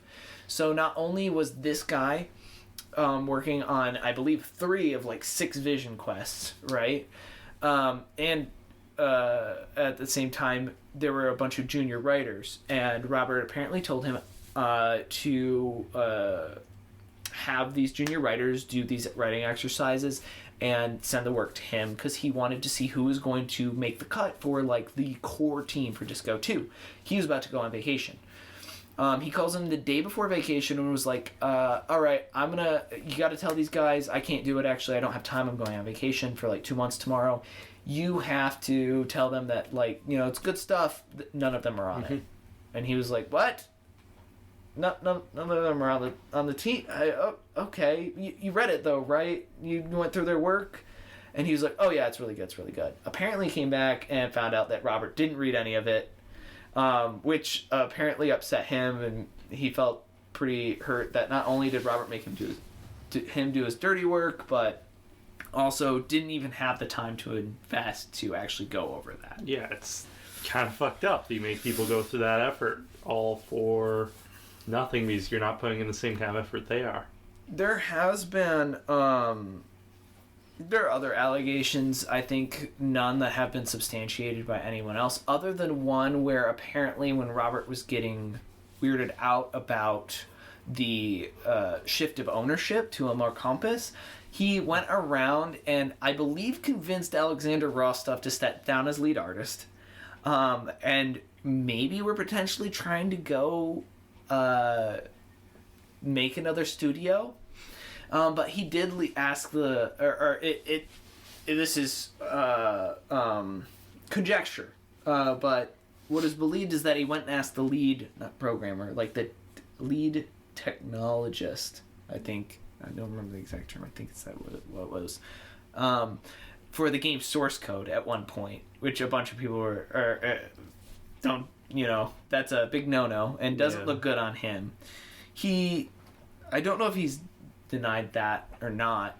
There were several accusations that he went to larger studios to try and sell the Disco IP, which he has denied. And the one was an Xbox, I believe, executive that was like, I met Robert once at like a party and we were like, hi, nice to meet you, and that was it. You know what I mean? Never had any talks past that. He also denies it. Although no one's ever brought up Larian. Larian apparently seems to be something nobody wants to comment on either side, which is a little bit intriguing, and I know is one of Robert, or at least anyone from Zaum's original collective. They have a lot of respect for that studio, and earlier Baldur's Gates have inspired honestly, Disco. Given the fucked up situation with the producers, it's probably the right call for like some of the main like creatives involved in this, like the artists, lead devs maybe, and some of the creators, to just sell the IP to another studio and then go join that other studio. Zaum owns the IP, and only 2 of the 3 creators own 10% of that company. Yeah. Which does not look good. And that's also neglecting a lot of other people. Like that other head artist who they actually interviewed a couple, or not artist, there's a head artist they interviewed too, and he had a lot of interesting things to say. Go watch the documentary, please. But that lead writer, there's a lot of people who were part of Zaum and should probably be included along with Indipur, Rostov, and Kurvitz, who just aren't. Some of which you still work at Zaum. I know some are like, look, you know, we're dependent on this now, and we can't really like leave. So there are things of like Robert being not cool to work with. He also seems to very much hold this opinion of like, this was stolen from me and this is my life's work, and doesn't really want to acknowledge anything that he might have done wrong in the entire situation, even though I think it's not about that. Like, I do think he should have some input on the Elysium universe, or at least be able to still work within it. It is troubling that he can't really acknowledge, or at least in any sort of responsible way, these other problems that people might have had with him. You know what I mean? Mm-hmm.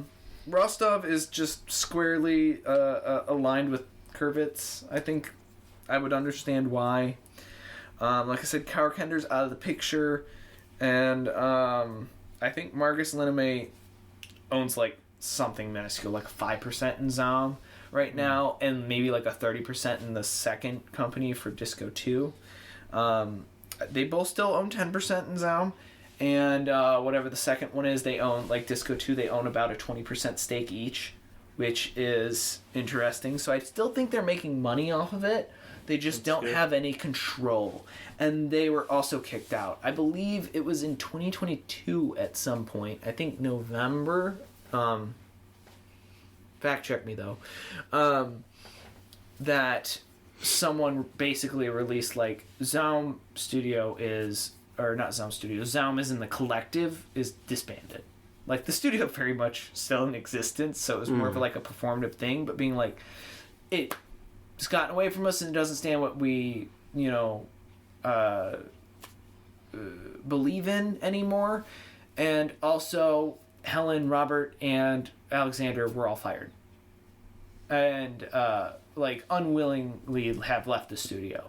And that forced Kurvitz and Rostov to come out and be like, yeah, that's true. That was kind of the first...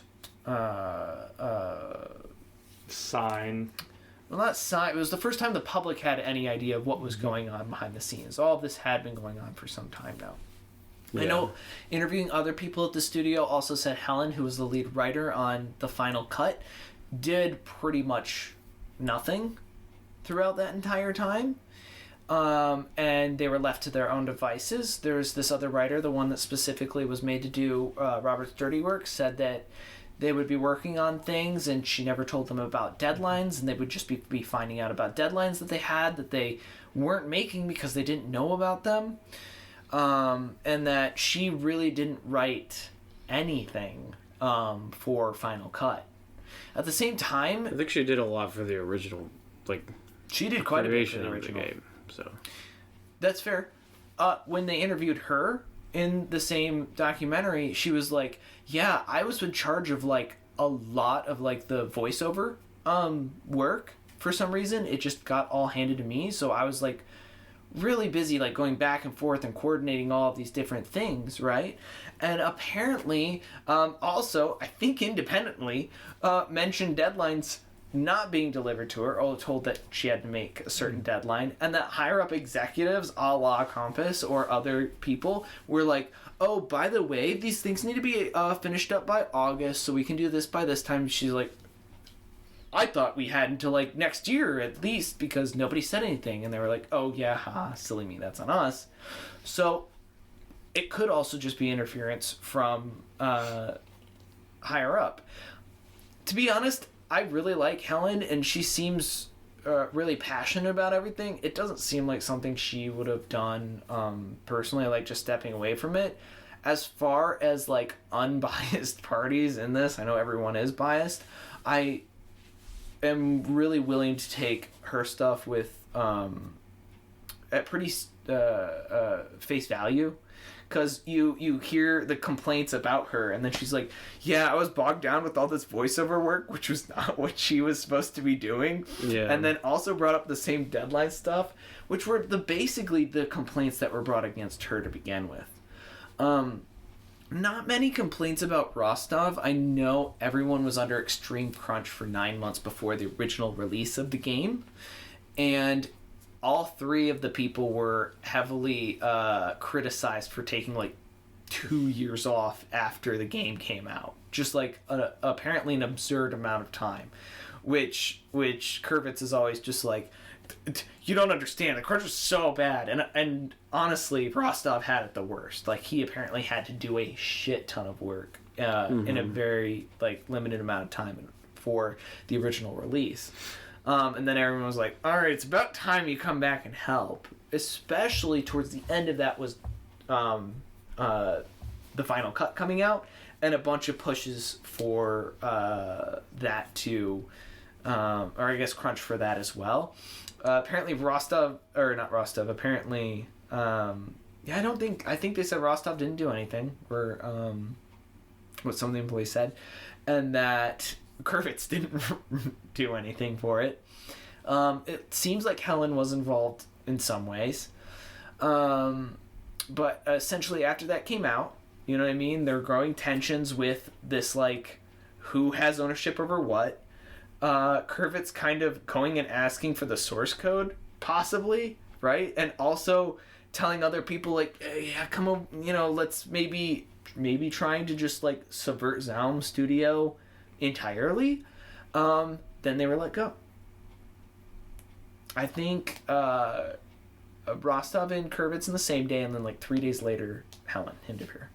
Oh, also, I always like saving this for last, but Kurvitz and Hindeper have, I think, been romantically involved for, like, the past 7 years, so that's also something that should probably be taken into account, just for the sake of bias, right?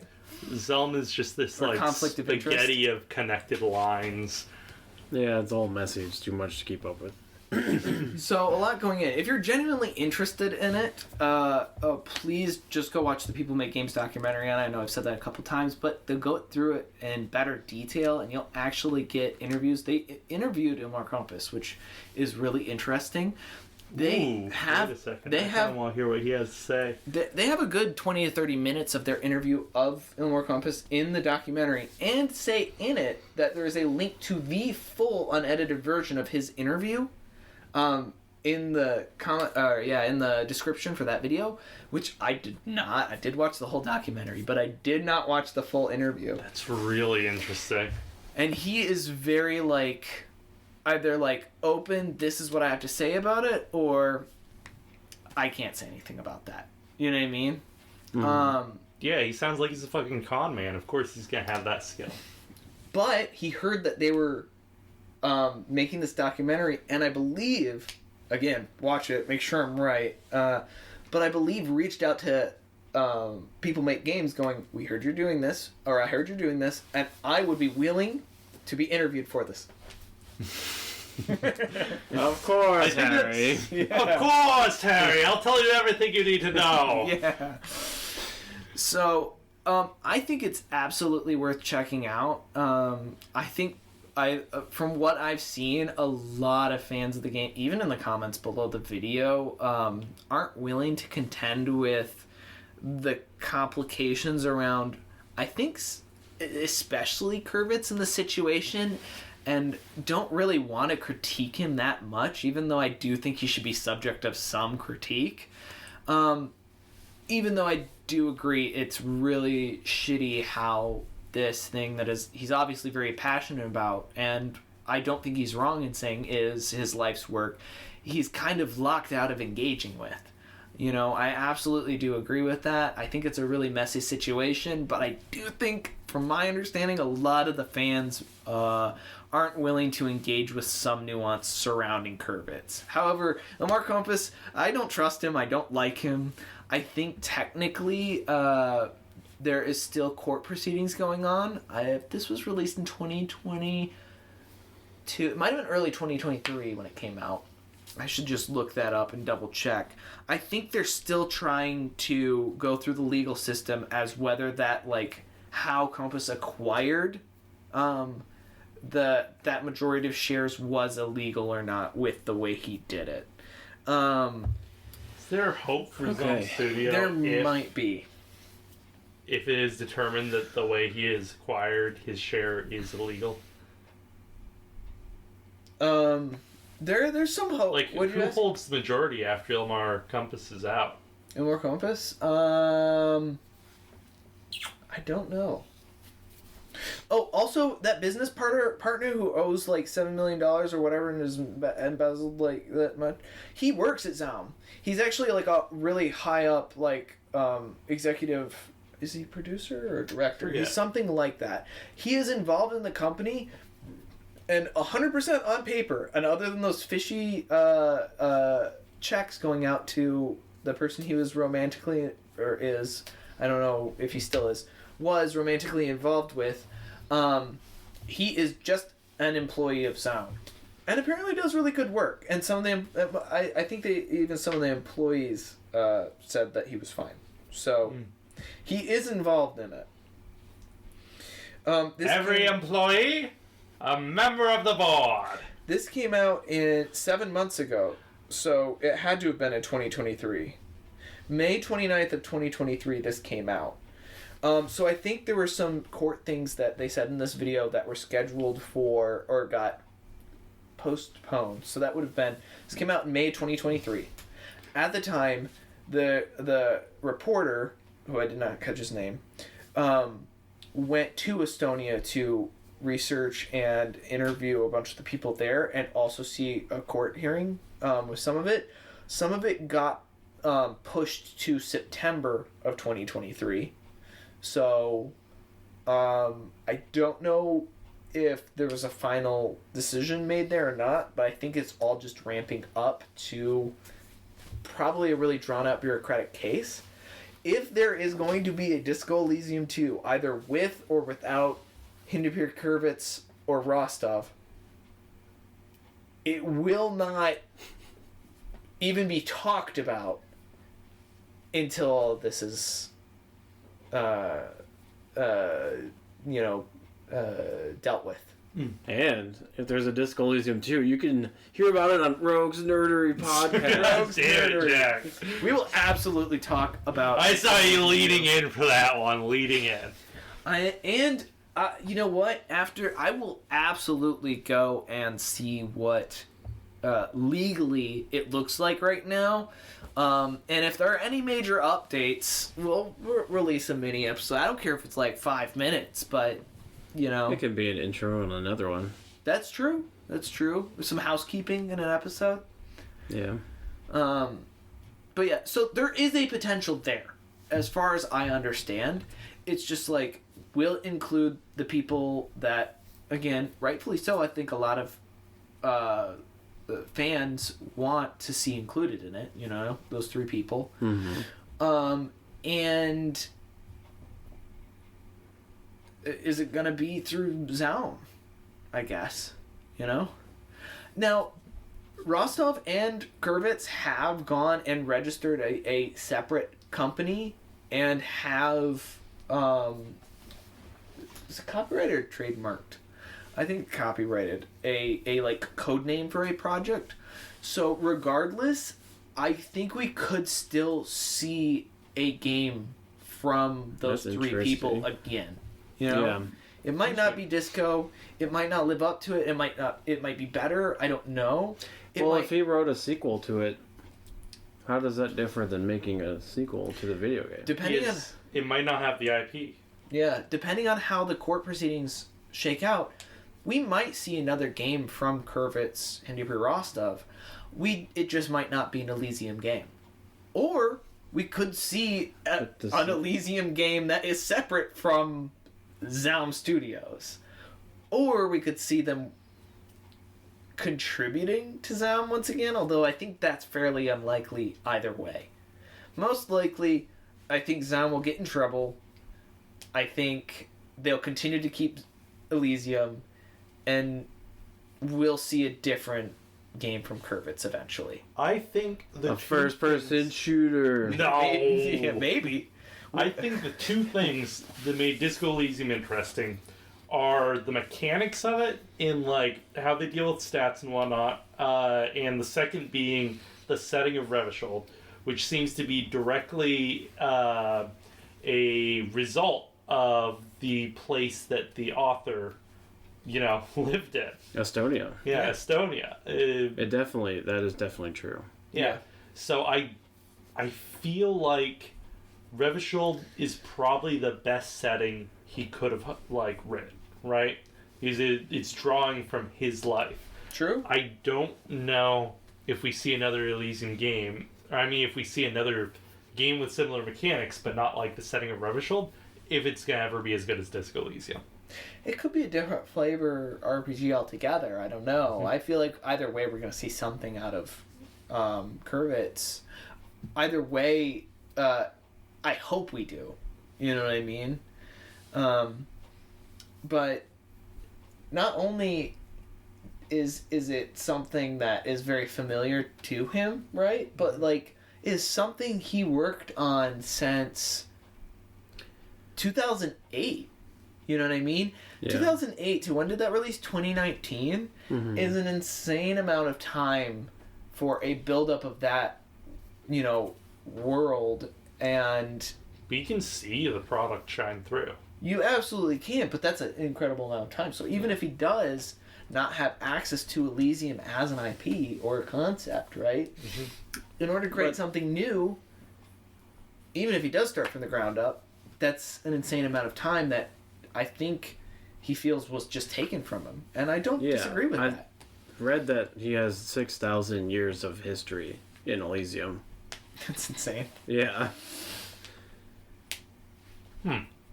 So, I don't know. I mean, that's everything he's got. I would be upset too if that was taken away. I don't know if you want to do this. I don't know if there's a description in, like, if there's like a link dump.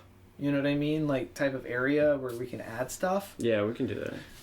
But there are a couple different videos I would like to include links to. One of them being like the People Make Games documentary, and a couple just I thought interviews from people that I thought were interesting. Oh well, if that's possible. The first link in the description is going to be one of Kim's quotes to Harry. I would like to include that as well. Don't worry, I'll write the link list. All you have to do is copy and paste it, if you could. Check the description for helpful links from Noah. And yeah, just little, Easter eggs. The Kim voice lines, fantastic. I would also just like to include a link to where you can download the fan translation of Sacred and Terrible Air as well. I think that would be a cool thing to just have available. Is that legal? Is it? Well, it's just on Reddit. So if they want to remove it, they would remove it from the Reddit post, not from our... It's a fan translation, and also I probably wouldn't be illegal until Kurvitz's novel came out in English translate. The thing is, I think here's the thing. In 2020, it was set to have an English translation, and it fell through. And now that the owner of the Elysium IP is up in the air, I don't know if you can really go back and have Kurvitz be the sole person being like, I would like to go through with this and release somewhere else.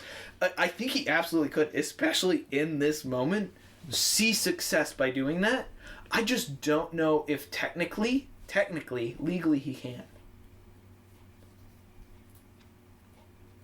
You know? Okay. I want to see Ilmar Compass in court if he wants to take that out of our link list. We'll see you in court. I could add that as well. There's just a couple other ones that are like interviews or really interesting things I think about Disco that I'll dump in there as well. Sorry, that was a really long tangent. It might have to be. I told you I added an hour to that. Nah, you're fine. That was... No, I think it was only like a half hour. Let's add some meat to this podcast. And if you can believe me, I left a lot of people's names out, and I'm really sorry, but that was the streamlined version. It absolutely is. June got a longer version. Well, any final thoughts or anything else? Final thoughts? Oh shit! Is that Disco Elysium? About Disco Elysium. All right, now we go through the story, right? Plot beats. Oh. There we go. Well, we don't have to, but How do we feel about Everts? oh, we didn't do favorite I characters. don't like either. him. You don't like him? No. I didn't like him at first either, until I was in his inner circle. Oh my god. I want to like Everts, right? But I think as far as like... You know why I don't like Everts? Why? Because I want to do everything in my power to not work with him and still get what I need. Like, you have to work with him to get your gun back. There's no way You need your around. gun, Harry. What are you gonna do? There's nothing Throw you rocks can at do them? to get your gun back unless you work with him, and that makes me mad. I'm disappointed that he is corrupt. I would really like him not to be, but I also think he's a really interesting character. Yeah. I don't want to have any sort of like professional interactions with him. But as a person, I think he's fine. Here's the thing. I The think he's just system, messy. You know what I mean? the system is built against those dock workers to find a way to exploit them without giving them anything in return. I do recognize that. There is some degree of corruption that is needed to break through that. You need to be able to take advantage of whatever tools you can. And that's something Everts has, like, built himself around, it seems And like. his brother. And his brother. His twin brother. I would love to meet Edgar. Same. I think, yeah, it's terrible that, like, he strong arms people and, like, takes advantage of people and lies through his teeth and, like, is using it all to get wealth for himself and build up a life of luxury for himself. Yeah. But in doing so, he's pulling up so many people around him into a better life, basically, for, like, people like Call Me Manana and, like, Angus and the boys. Angus and the boys. He is bringing some degree of order outside of the Revachol police to Martinez, and given how corrupt sometimes the What's the gardener's name? Elizabeth. He sent Elizabeth What to about the college. lady that disappeared? Yeah, I mean, You can ask the guy about that. they did have her killed, Edwards? but it seems like she was working with the Wild Pines. To be fair, they had her killed. Well, yeah, but think of how many of those people those Cornell people killed. Killed? You mean she forgot to turn her oven off? She had to leave. That's true. Whoa. By the time she tripped came and back, fell in the river. the election was over. Yeah. No, the thing is, like, I see an omelet metaphor coming. it's really No, that's shitty. what he said. It's No, really I know, shitty yeah. that, like, they had her killed. However, Oh, I see what you're saying. I think the thing I don't like about Everts, and beyond like fine, I get it. He wants me to play his little game, but I realize that I have to engage with that if I want my gun, because that is pretty serious. You know what I mean? Hmm. That's fine. The thing I don't like is how he's gonna. And sure, maybe the rec center's good. Maybe I agree with it personally. Like, sure, that's fine. Maybe, but I don't want him to push all those people out. Like, they have what they are comfortable with, especially that old woman. I just feel really bad for the old woman across town who's like, I don't want to sign that. That sounds like a bad idea. You know what I mean? I don't want to make her sign that, and I don't want to forge her signature on that. That's the only time that, like, Everts made me be like, I don't like you. You're slimy. I forgot about that. That's There- the part that I was like, yeah. did you ever manage to convince her? No, I couldn't. I actually forged her signature. The 'Cause way I'd rather her be upset at me than, like, take away that autonomy of hers. Which The- I guess I did either way. the way you convince her is by going, yeah, you're comfortable here, and, like, you have what you want here, but there's children in this village, and, like, they're currently living in, like, a bombed out slums of an area. The rec center is being done by a very corrupt person, but he is going to redevelop this space, and that might give a future to these children. Right now, they don't have a future, and it's just going to be a higher population living in a place that just cannot support them. That's fair, but I also feel like rec center's fairly vague as well, and probably just serves as, like... Yeah, it definitely feels like a placeholder, and if you approach Everts about it and you complain a bunch about it to him, you go like, hey, I know that this is a shitty thing you're doing, and it sounds like it is just something that you're going to be able to make a lot of money out of the development of. He goes, yeah, I'm trying to take a place that was never rebuilt ever since the war and, like, build it into a habitable space where we're not going to have those slums, but we are going to have like a space for those people. And I don't have a whole lot of trust for Everts, but it sounds like he wants to be like this leader of Martinez and make it into like a independently self-sustaining, almost like another nation onto itself, you know? Yeah. Starting with one city. And that's probably the most hope they've seen in that area ever since the revolution. Do you know Disco Elysium has a high-end clothing line? What?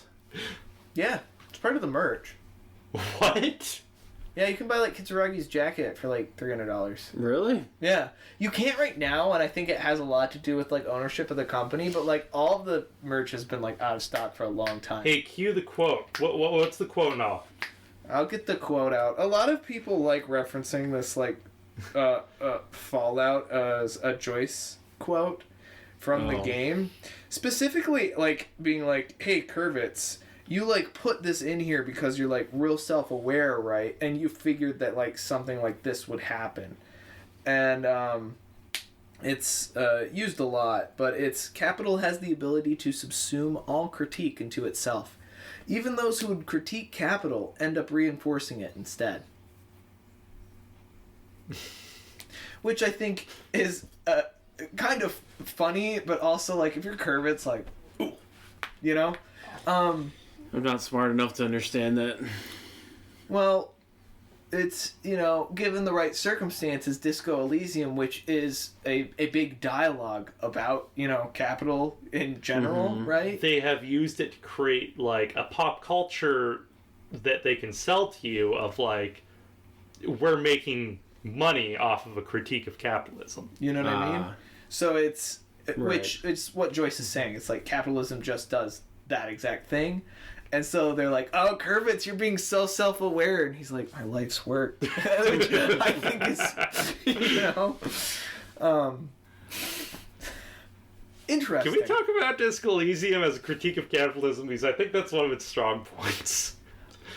I think it does a lot of critique in a lot of different ways. Well, the character who has the most to gain from capitalism, Joyce, the capitalist stand-in, also is the person that you find the most, like, eloquently put criticism of it.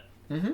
She knows that she Aware is... and poised. She is class aware, but still making her money through that job. Mm-hmm. Which is really interesting. I think the game is doing that on purpose, because out of all the ideologies that it cites, the one that doesn't give a platform to is capitalism. There's not a single character in it that, like, is seen as good and, like, I don't know, benefiting off of it. Off of capitalism? Mm-hmm. Not Joyce? Yeah, but all of her dialogue is in critique of it. She's like, yeah, here's the shitty thing that I do to be able to get by. Yeah, I think that's fair. I like that her real name is Rejoice. Is it? Yeah. I never learned that. Rejoice. If you asked to see your ID. Well, it's funny She because didn't you're show like, it to me because I didn't have my badge. how do you at have... the time? Well, you ask her for the permit for the boat. And then Oh. Kim's like, you actually can't ask people that.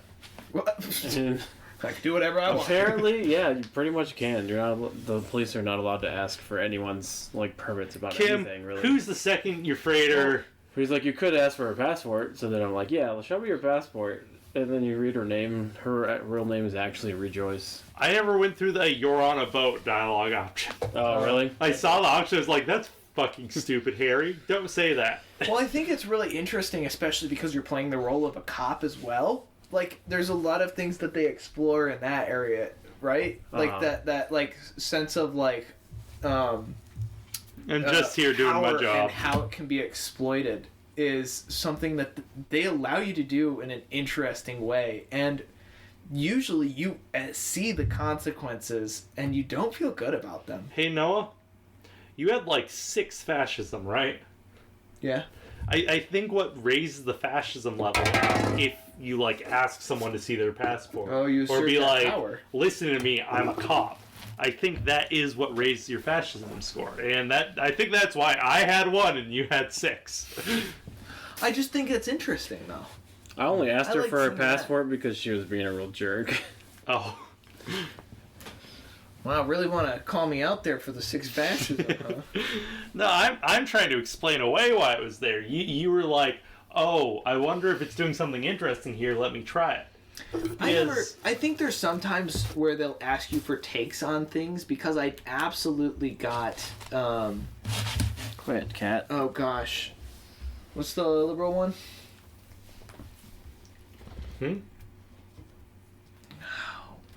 There's definitely things where it like asks your opinion on, and like it will give you points for that. You know what I mean? You have like certain choices. There'll be like 4 choices. Each one of them line up with one of the 4 ideologies or whatever you call it. Yeah. Every once in a while, my brain will be like, hey, Harry, maybe you're a centrist. Nope, get the fuck out of here. Mm-hmm. Goodbye. I definitely got a centrist one that way, and I didn't feel great about it. But, yeah. Maybe the ships overhead are just there to protect you. I know in one of the interviews, Kurvitz also talks about, like, it's such a... it's humorous to him that you're, like, playing this cop, right? But that there's the option to, like, going around being like, hey, you know, I'm like one of you, comrade.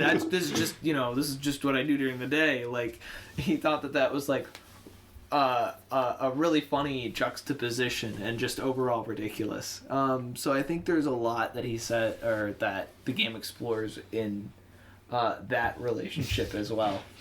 Mm-hmm. I wish that when you approach the like 2 communists of the alleged communist cell, that if they like grumble about being a cop, you could call them out and be like, "Hey, no cop calling. That breaks down cells." That would be good. I wish.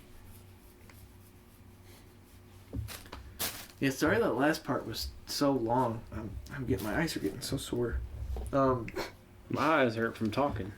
My eyes hurt from talking. You said you knew Spanish. I definitely... This game is very heavy, like, political stuff. Absolutely. But I got a lot of absolutely themes. love this story and, like, emotional aspects of it the most. I think it explores a lot of, complex and emotional sides of certain political aspects of life.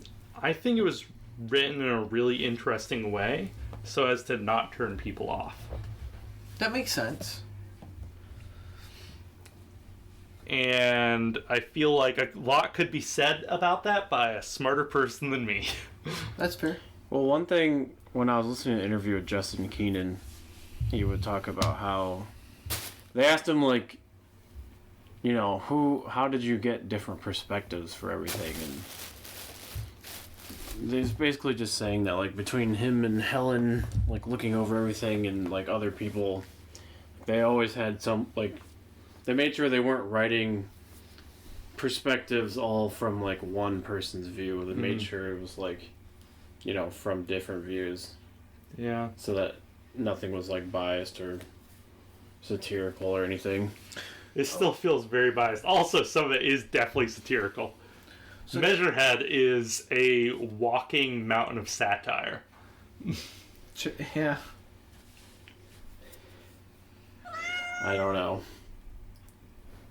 Oh, finally our 4th podcaster speaks up. Jesus Christ, how many episodes are we in? And that's all you've had to say? Come on, Leo. Big Measurehead fan. Big Measurehead fan over no, here. Leo. All right, Leo, come over here. Let's get those skull measurements going. What have you got? I'm sorry, Leo, but you've got a little baby brain. That's right. No, Leo, your face betrays a baby brain.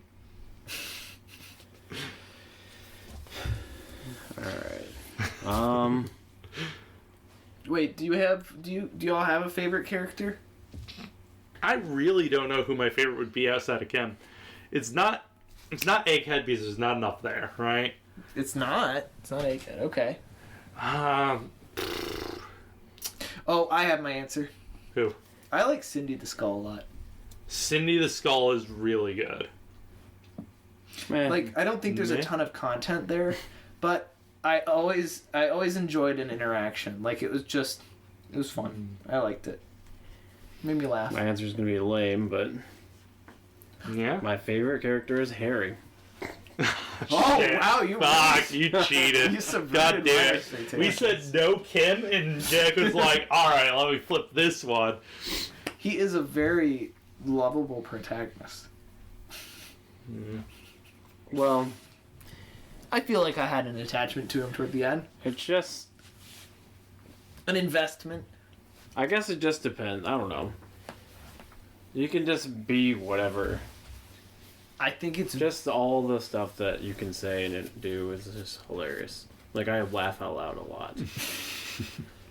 I really like Everett because of how he talks. I can't say that he's my favorite because I avoided interaction with him a lot because from a story standpoint, I thought Everett's was going to screw me over. I was delightfully surprised they never did. Well, I mean, he kind of did, but only in ways that, like, you knew of. Yeah. You know what I mean? Where it's like, I don't want to, but I do have to engage with it. Who is my favorite character? I really like the radio computer scientist. Suna? Yeah, Suna. I almost said her. She's very cool. Gart? Oh, I love Is Gart. Gart your favorite character? No, Gart's not my favorite. There's so many characters where I kept going back to them to see if I had new dialogue options after things. I feel like it has to be one of them. I definitely did that a couple times Yeah. with Cindy, because I feel like I want Oh, I her to absolutely be more kept involved hoping in that I the would have story. more dialogue options with Cindy, but I just never got anything. I realized why we didn't for the story, but I did think Ruby was a really cool character, and I wanted a little bit more of... Same Her. here. I thought Ruby was so much cooler of a character before I met Ruby. Oh, no, I only liked Ruby after I met Ruby. I feel like the And I story realized didn't that there's- pay off. Only that scene with her, and I know that's how it's supposed to be, but I think outside of that, it would have been really cool. I to, really like interact with her. Claudia. I think they wrote her pretty well. Claudia's good. I don't know. The problem I had with Ruby is like it sounded like so much more was going on with her with like the drug trade and the radio computer connection between a bunch of things, and like she seemed to be like working things behind the scene, and then the story had like nothing to do with her after you meet her. And like even the little seeds of information she gives you where she like tells you that you're a crooked cop and she knows something about you, you find out that that's like probably not true, and Well, that it doesn't really impact anything. I want to know if that changes depending on how you play the story. It might. That'd be exciting. Like, if you are just a big asshole that, like, uses a bunch of drugs and, like, pushes your weight around, you know what I mean? Maybe. But like I came out of that scene like, well, I guess I might be a crooked cop or something. That at least is something that this gave me. Because it feels like she gave you like no leads or anything, right? It feels like you just came across the dead end. And then Kim immediately goes like, Harry, you're not a crooked cop. He tells me that, but also, like, I have, like, a Shivers memory Yeah? that involves that scenario. But I think I ask What's-His-Face about it later, and he goes, "No, we're not, you moron." You know Yeah, what I that's mean? exactly what happens. And what's his face? The citizen on the crew is like, I wouldn't be working for you guys if you were crooked cops. No, Harry, you're just pathetic. Damn it, Harry. Then maybe you could actually make some money. Harry, we're bankrupt. We're failing, Harry, and it's all your fault. Give me that cryptid photograph, Harry. We're gonna be rich. Rich, I tell you. We're rich. We're rich. Wow, okay, second favorite character? Second favorite The character. cryptid. The cryptid. Yep. I like the big I- insect, and I like Cindy the Skull. I really liked, what's her name? The wheelchair-bound cryptozoologist. Oh, I love both the cryptozoologists. Yeah. They were both really sweet. It was very Did you get to the point with her where she was talking, being like, I'm just worried that one day, or that I just imagined it, and like I'm making him... And then she goes, I think I'm going to go talk to them and we're all going to go home. And then they do. Mm-hmm. And then before they start hanging out, you're like, hey, give me your address in case anything comes up. And I'm so glad I did that. Really? Yeah. I must have done that. You know what I'm going to say? What? I'm going to shout out the little girl outside the bookstore. Yeah! Hey, yeah! Yeah! She does a hell of What a little trooper. Did you do the thing where you were like, did you convince her mom to let her go inside? No, not yet. Okay, not yet. Okay. Well, I mentioned something to her about it, and then... No, I left her outside. I didn't cool, press her too hard about it or whatever. And I wore that hat through, like, the entirety I of the liked game. that hat. I Good hat. Giving it to Estelle on accident, but that was one of those times where I was like, just play it where it lies. Oh, I gave it to Estelle by accident, and I was like... Save scum. Save scum. I did very few save scums, but that Back was to one my of them. orange beanie. I saved scummed for that. I saved scummed when, like, I failed a check and it made me say something racist to Kim, and I was like, no, that ain't mine, Harry. That's fair. Third favorite character? Ooh, Clausia. third favorite. Just retreading stuff there. The ancient reptilian brain. Oh, cheating again. Such a good choice. The rich man in the cargo container. Ah. No, I kid. Shoot. Wait, Third favorite might be Egghead. the necktie. Yeah, okay. The evil necktie tells you to do bad things. Inland necktie. The moment Egghead started talking to me, I was like, oh shit, I'm on board. I'm so here for this. Hardcore. Hardcore to the max, mega hardcore. Is it though? Yeah. But is it? Yeah, hardcore. I'm scared it might not be. He's real for that. Yeah. Yeah. I feel like I'm missing characters. I know, right? I'm going through my brain trying to remember what characters I really enjoyed. I think the There's arc. so much. Even, like, I remember the father and son. Yeah. I like the arc of the Hardy Boys because I can't stand them at first, and then towards like the Ruby area, I'm like, I feel like we're much better on much better footing, and it's just like, all right. I like these guys. I like Titus by the end of that. Which sets you up perfectly. He seems almost like a dad to the Hardy Boys, like a dad out on a fucking Cub Scouts trip, you know? Yeah. Which I think has the perfect setup for, you know, I reached that point in me being like, oh, I like them. You know what I mean? Like, I'm glad they finally, like, showed their hand. You know what I mean? Or Titus did. It was like, all right, fine, whatever. Because I was so suspect of them the whole time. So we get to this point where I understand so many nuances of, like, I absolutely know why you didn't want to tell me. I absolutely know why you're doing all of this stuff, right? And I really empathize with that. But now I finally have some sort of a lead, even though it made me felt weird about that at the time. And there was a sense of, like, understanding between us. And then very soon after, there's the tribunal. So as soon as you, like, get this camaraderie with them, taken away. I think the Dice Makers has got to be one of my favorites. I almost brought her up. I don't think she's one of my favorites, but I like her. She's Elizabeth got a is lot good, of too. interesting interactions. I didn't like Elizabeth. You didn't like Elizabeth? Nah. I liked any of the people who were like, fuck you, you're a cop. Cindy Skull. Yeah. Elizabeth is one of those two. They don't have anything to say to you. Or she'd be like, Titus? Like, I not even didn't part of the like... conversation. I stopped liking Elizabeth because the moment you start liking Titus, Elizabeth goes, fuck you, Titus.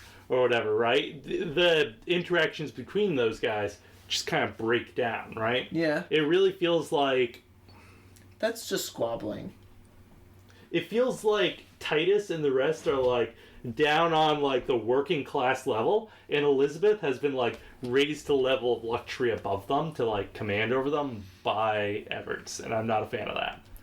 Yeah, but Titus is, again, I think, can and will do what he wants. Oh, what right? I also think Titus. She is in a position where she is looking out for his best interest, but there's only so much she can do. I think it's her job to look out for his best interest. I think she feels forced to interact with them because of how much she's like, fuck it, you're on your own the moment things aren't going well for her. Well, she can't do anything then. Yeah. Still, I don't feel the camaraderie between them that I feel between most of the harbor. Well, that's to be expected in some way. L manager. It's just for L manager. L manager. Nah, I like her. She's cool. The truck driver guy who's trying to sell you all the clothes and stuff that suddenly. are like clearly stolen. No, not stolen, officer. I got some stolen. very nice sunglasses off of him. Yeah. I got like 4 pairs of sunglasses from him, all different. He's cool. I like him. It's pretty interesting interaction. I love. This might be in the top 3. I love the pawn store or the pawn shop owner. I was gonna say that guy next too. And his voice acting is so well done, in my opinion. Very good. I mean, I didn't really like him necessarily, but also I respected, like, he was like one of the volunteers who helped with the cleanup of the nuclear waste or whatever. I had some respect for Renee. Yeah, Renee. Yeah, the old soldier guy. The old Renee. soldier. I think he was fun to interact with. I didn't agree with him. Like, he sucked, and I didn't agree with him. I like both of those guys. God, But Renee felt like a grandpa, right? Where it's like he's got really shitty political views, but it's also like, despite him just like there cursing at you, being an old shit, you still kind of you still like him. He's endearing. They're both like somehow. cursing at each other. It's like No, the other one was way. a lot nicer. No, when you first walk up on them. Don't mind him. They're I never got to get ask for some of his sandwich. I never asked for some. You got to do that for me, Jack. Ah, Take the sandwich away from the old man. maybe. I took his ball and threw it. I did that too. First game. I found a replacement. Did not suffice. Oh, I found a Like, what are you replacement. doing? But I'm like, I'm just being awesome. Just like, you threw my fucking ball. I did not get back with the replacement. I already Until had it after- with me. Oh. Yeah. What does he say if you bring the replacement after? He's like, Doesn't matter now. Good, I guess. Oh. Yeah. When I brought it, they were just like, "You idiot! That's not a bullet ball." But it's still nice that you went and tried to solve your mistake. No, yeah, it was really sad because I was like, I got the ball. And he's like, you had that whole like really intense dialogue. I was like, oh. I did. oh, sorry. Store owner. I was gonna say the bookstore owner. Yeah. It's She got on my annoying. nerves sometimes. Annoying. Yeah. Oh, Kim was really mad when I took Renee's uniform from the from the little outpost that you Really? would stay at. I wish I was wearing that uniform when I talked with the sniper. That would be so funny. If I walked up to that uniform and he went like, "I'm only dropping my gun to an enemy commander," I was like, "Look at me, I'm an enemy commander!" That would have been real funny. You know who's cool as shit? The like single mother fisherwoman, like on the dock. Yeah? I forget her name. I She's barely so interacted. Cool. Yeah, it felt like there was so little to interact with her about. It's true. I was left She with had, like the last option was to be like, "Hey, it looks like you need to go out with another drunkard." Eh? Yeah. And I was like, "I'm not clicking that. Yeah. Not in a million years." I might have just to see what would happen, but it was like I did not. Did she have draw a her skill. sword? Oh, I didn't have this. I was like, "There's no way I'm gonna pass." You know what I Yeah. mean? So like, I just never did. I would probably save scum it and just do it and then revert. But no, isn't that like I don't know? Her earrings are cool. Or she had the she sword. had the fucking sword. That's sick. That's sick. I don't need to have a remember. sword. Huh? I don't remember her. She's like, you go on the bay and then you can like go out on the dock and she's standing there. It's been 4 years. Yeah. It's been 4 years, Marty. I like the guy who's like smoking a cigarette at the back of the truck too, just being like, Life, man. The one that isn't racist. Yeah. Yeah. Fuck the Yeah. racist Oh guy. yeah, the racist guy. I got a bunch of weird bonuses throughout the entire run because really early on I like successfully bonus? like no. Oh. With the guy that's like life, man. Yeah. Yeah, There's one skill check that I did Just not. on the road? there's a really difficult skill check to like I can't remember if it was to say some poetry at him or something. And then you just get like a bonus that's like the poet or something like that throughout the whole Interesting. thing. It's kind of like the cursed die bonus. Oh. I don't know if you had the cursed die. No, what is that? You can ask the dice maker to make you like a special die. Oh. That's like surprise me or whatever, and she makes the cursed die. And then every once in a while, I don't know what causes it. During a check, you would just like get +1 from having the cursed die. Oh, interesting. Nice. And it was like some weird checks that you get it for too, completely unrelated to the die. I feel like there's still one character I'm forgetting. It was kind of like the been in the world for 2 days plus bonus, where it just was like added to some things. God, what a good game. What a good game. I liked all the station interactions.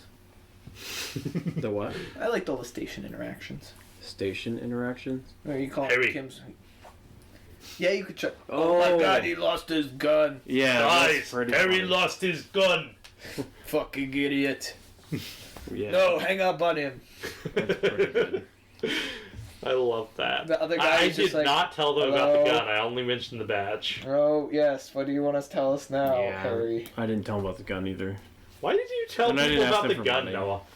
I No didn't know one what to should do. know that you don't have a gun. I was did on just my like, first playthrough. Have you seen though. this gun? You know, I've been like, just to anyone that Just would walking listen. around with a "Have you seen this officer's gun?" T-shirt. I'm currently unarmed. Currently unarmed, looking for my gun. So it's real. Please, if you have any details. Just a picture of Harry, like, next to his gun, just like... Just a picture of forearm with the gun. Being just like, holding the "Boss, gun, pointing at if found, being please like, call. favorite gun. Oh. Yeah, I asked a lot of people about it. I don't think it really mattered. Joyce was like, that's serious. I was like, you're right. I probably shouldn't have told you. She was like, you're right. And then I just kept doing that. There's some interactions where it'll make your morale go down. Yep. And you can die. Yeah. That should tell you to stop doing it. Should. But I kept doing it. Do we want more? Is there more that you want to add? I think we've got everything, really. Think so? Think solid episode? Any final thoughts? Rating? I don't know. Do we want to do a rating? I do rating. You can. Honestly. Rating is hardcore. I don't know. Ooh. I don't know if our ratings would mean give it like a 8 out of 9. 8 out of 9. What? I would also give it an. No, I'd give it out of 9. What? I'd give it an 8. Do you want to do like out of 11? Why are we?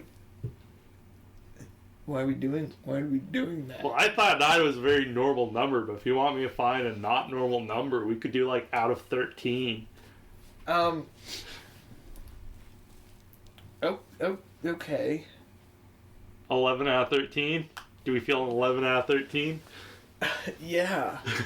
11 out of 13 seems more reasonable than an 8 out of 9. For But the viewer's benefit, Noah looks deeply disgusted right now. I think I've succeeded. I don't know if I'm stupid and that there's that much difference there, but I am more willing at face value to accept an 11 out of 13. Than 11 out of 13. You know, maybe a 12 out of 13. Really? No, 11. I kid. I think the only reason I drop it down to an 11 out of 13 is on account of, like, there's a lot of dialogue that circles back around to the same results. Which I understand fully why it has to be that way, but every once in a while it would be phrased in such a way where, like, it grammatically does not make sense. I think the only thing that's pushing it up from a 10 Yeah. out of 13 for me is just specifically the amount of care and detail put into all of the red. There is so much care and I detail. think there are some obvious flaws specifically that might just be a problem for me, but I still think it's a really, really good game. And like I said earlier, I understand why they structured it for the ending the way they did, where it's like they have a manufactured low point that you will fall into right before being able to finish the game. But it feels weird. I felt like almost out of it, like I had already ended the game by the time that like I was talking to the murderer and going out to the island. I think that's how it's supposed to feel. It said a I lot about feel the like main character. the way you play the game should be able to affect that, though. Like I said, originally, yes. I thought I just fucked up, Yeah. you know? But I think as Harry, you're incentivized to feel that way throughout the whole thing. And that is the crux of, like, you just fucked up. Oh my god, I just realized we never talked about my favorite moment in the game. For this During the review? That reminds me. There is this moment in the game where the entire second half of the game's world has opened up, where you're now able to go to the fishing village, Two-part. and it feels like you've gone from like having a lot of options to having just a couple options because you already exhausted most of them, to having a massive amount of options again, and the world's opening up to you, and you're doing well, and you've got some leads, and you're going to the fishing village, and you're like you are on your game. You're at the height of your like Harry successfully policing shtick, right? But you also find your car. You find your car. You lead into it. You see that there's these tracks from something. Is that where you were going with it? Yeah. I'm sorry, I stole your These thunder. tracks where Holy shit. went out of control, went out onto the ice, and you see this car is out on the ice, and you have this option with Kim where you're like, "Hey, we could wait for the tide to go down." And there's this swing set next to it, and you both sit down at the swing set. And you're just sitting there, and you're talking, and you're really connecting, and you're like having a good time with Kim, and you're learning more about him, right? And then you look out and you realize, oh god, oh no, that's my car. And Kim is like, yeah, I realized that a couple moments ago. I didn't want to say anything because this is a really low moment for you, right? And it feels so bad that Harry might as well just go fucking kill himself, right? Oh. You've like That is had one of the best parts of the game. yeah, you've had all these like successful moments, and then the game like throws it back into your face that Harry's a fuck up and that he has done catastrophically bad at this case. I'm glad But- you brought that up. But once the car is out just a little bit more, you're able to access the glove box and you find your badge. It gives you this glimmer of hope. You get to mark off one of the tasks in your list. But in doing so, you realize the worst fuck up Harry had committed. Yeah. Well, I think that's the thing, right? It's like these little bumps. Highs and lows. But that's the biggest one, right? And you did what you could in the moment, but you still weren't able to do it in time. And it really makes you reflect on, like, what you could have done differently before that. And well, even, maybe you could have just not crashed your car into the ice, Harry. Yeah. Maybe You not party fuck. for 3 days, you know? Maybe done a better job. God damn it, throughout- Harry, maybe drink a little less and you could have done something more. Yeah. In the time that you've been playing Harry, like, it really makes you go, like, could I have, did I fuck up? And I think that's a really cool, like, forces you into that Yeah. mindset, right? Well, Now it's It also makes it- ties in Here's the thing. the whole reason you couldn't get across there because that sign was like taken down is because you drove your car through it. Well, I'm saying, like, as a player, like, I think it's an expectation that you could have found the killer before the tribunal, right? Well, here's the even if thing. subliminal. But taking that away, like, really puts you into the perspective of Harry, and also probably makes you feel like you've failed Harry. I as a I don't player get that. question myself, being like, could I have done something? Do I have to, like, go back and save scum? Like, I like well, way back? How far back? Could this have changed? I get that all the time throughout the game, but I don't get that for the car, and I think it's important because Not the car and the ice. No, I'm saying with the tribunal. I say that's why I think the tribunal's important. The car, I don't get that. I think it's really important for the car that it's something that was outside of your control and was kind of outside of Harry's autonomy, but was a result of his drinking.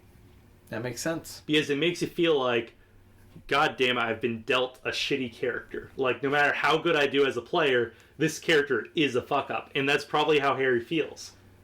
So I'm saying, but during the tribunal, now it feels like almost to a degree that you failed Harry. I think this game does a really good job of synchronizing the player with Harry.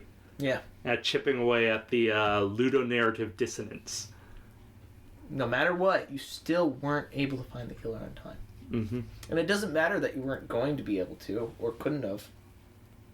I also love the little story about Tequila Sunrise, or Tequila Sunset. Tequila Sunset? Yeah. Where so throughout the game, you get a lot of options to call yourself the Tequila Sunset. And you find out the reason why, it's one of the few things you remember, was before you crash your car into the ice, you declare that, like, this is your finale, and that you are now Tequila Sunset. Right?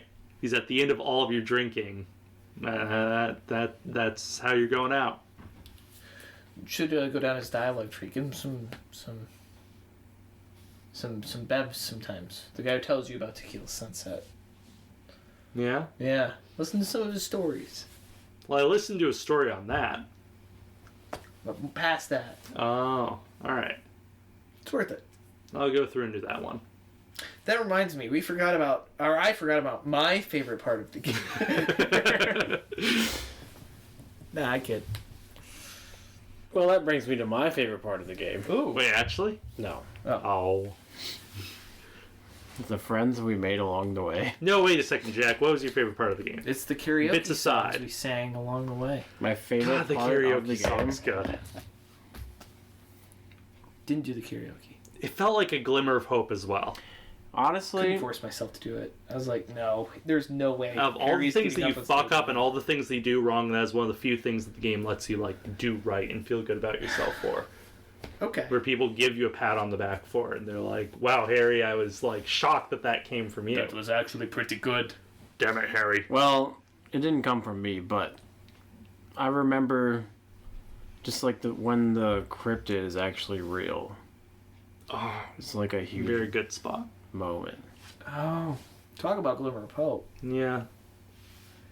Subverted my expectations. I thought the whole thing, like every time woo stuff is brought up, they're just gonna keep not addressing it anyway, and then all of a sudden there's a fucking cryptid right at the end. I was like, that's so sick. I love that. Wait a second. I think they did the cryptozoology for the whole thing a huge service. Because it is these, like, two people that know their chances are minuscule of actually discovering something, but it's the process of looking that makes it an actual scientific field. Mm-hmm. Because there are animals that, like, we have thought of as cryptids that have later on been discovered through, like, a scientific method and proven to be real. Mm-hmm. Dracula, Bigfoot. Fuck off. I'm very serious. Like, weren't walruses cryptos? I could see that. Cryptids? Walruses? Yeah. It's that Jack Sparrow quote. The world's not getting smaller. There's just less in it. Huh. Anyways. What? Anyways. Yeah. But I think someone that goes in with, like, the mindset of cryptozoology is just like a bullshit field might get softened up to a little bit. I think they even contend with the fact that some are just flukes outright. Yeah. Which is cool. They seem to be... like the there's just like moments where you're helping them track it down and you feel like you're so close and you feel like you got it, but then nothing, like you don't get anything. Oh, absolutely. And so you're like, well, You see the bugs dying. maybe it doesn't really exist in this game, but like I feel like it should, and then Like, I it's really just want like it to. the payoff at the end is like, and then you talk to it. I feel like if it didn't exist, it wouldn't undermine any of what the game was saying about cryptozoology. Did Yeah. you get the photograph? I believe so. It's so good. I found out that Sophie from Mars has a video on it. Interesting. On the cryptozoology in it? I think just Disco Elysium is Disco is a Elysium in role-playing general. game. But that picture, is the thumbnail of it. So when I was Googling it, I went, oh. I want one where, like... So I'm going to watch that at some I point, want too. Harry, Might add like, that to looking back at the camera pogging. the info dump. Oh, like the... Yeah. You could draw that. You could... You want... Draw it. That is going to That's be another our... Patreon bonus. No. We need that as, like, the picture for the episode. Get to drawing, Noah. Well, closing thoughts? Anything Well, that you must add? anything else? I think that's everything. I'm pretty happy with it. I'd say play it. Play this game. Play this game. Play this game, goddammit. 11 out of 13. 11 out of 13. I'm gonna say 10 out of 10. All right. And let me do the math on that. I don't know if I... Did we effectively give it a 10 out of 10? How's it round? How do I do the math on that? What the fuck do you mean you do 11 over 13? Uh-huh. We gave it a... 8.4. Yeah, so like Or round down, so it's like... 0.84. It's an 8 out of 10. 8 out of 10. But Jack gave it a 10 out of 10. So average But is... what's the average? 8.4 would be 8. So wouldn't that just be a 9.5? Or 9 out of 10? 9.5 out of 5. No, not... It Yeah, 9 averages out of out to a 0.89, so averages to a 9. 9. So, hey, average 5 score 9 out of reptilian 10. brains out of 5. I could take 5 reptilian brains out of 5. Yeah. Alright, well, stay The monkeys are recording a podcast down there, Harry. I don't know. Harry. Keep listening to us. Follow us. Harry the monkey. Oh, yeah, Jack, do the plugs. You can find us on... Follow us on Instagram at Rogues Nerdery. Okay.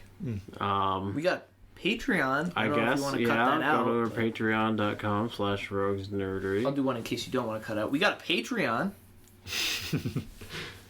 We got a Patreon? What's this on the ground? Oh, it's a Patreon for Rogues Nerdery. Oh shit, I dropped my Patreon. I dropped it into the descriptions. Oops. That's okay, I'll just leave that there. I've got another one. As long as we know where it's at, you know? Yeah, I'll come back for it later. Yeah, exactly.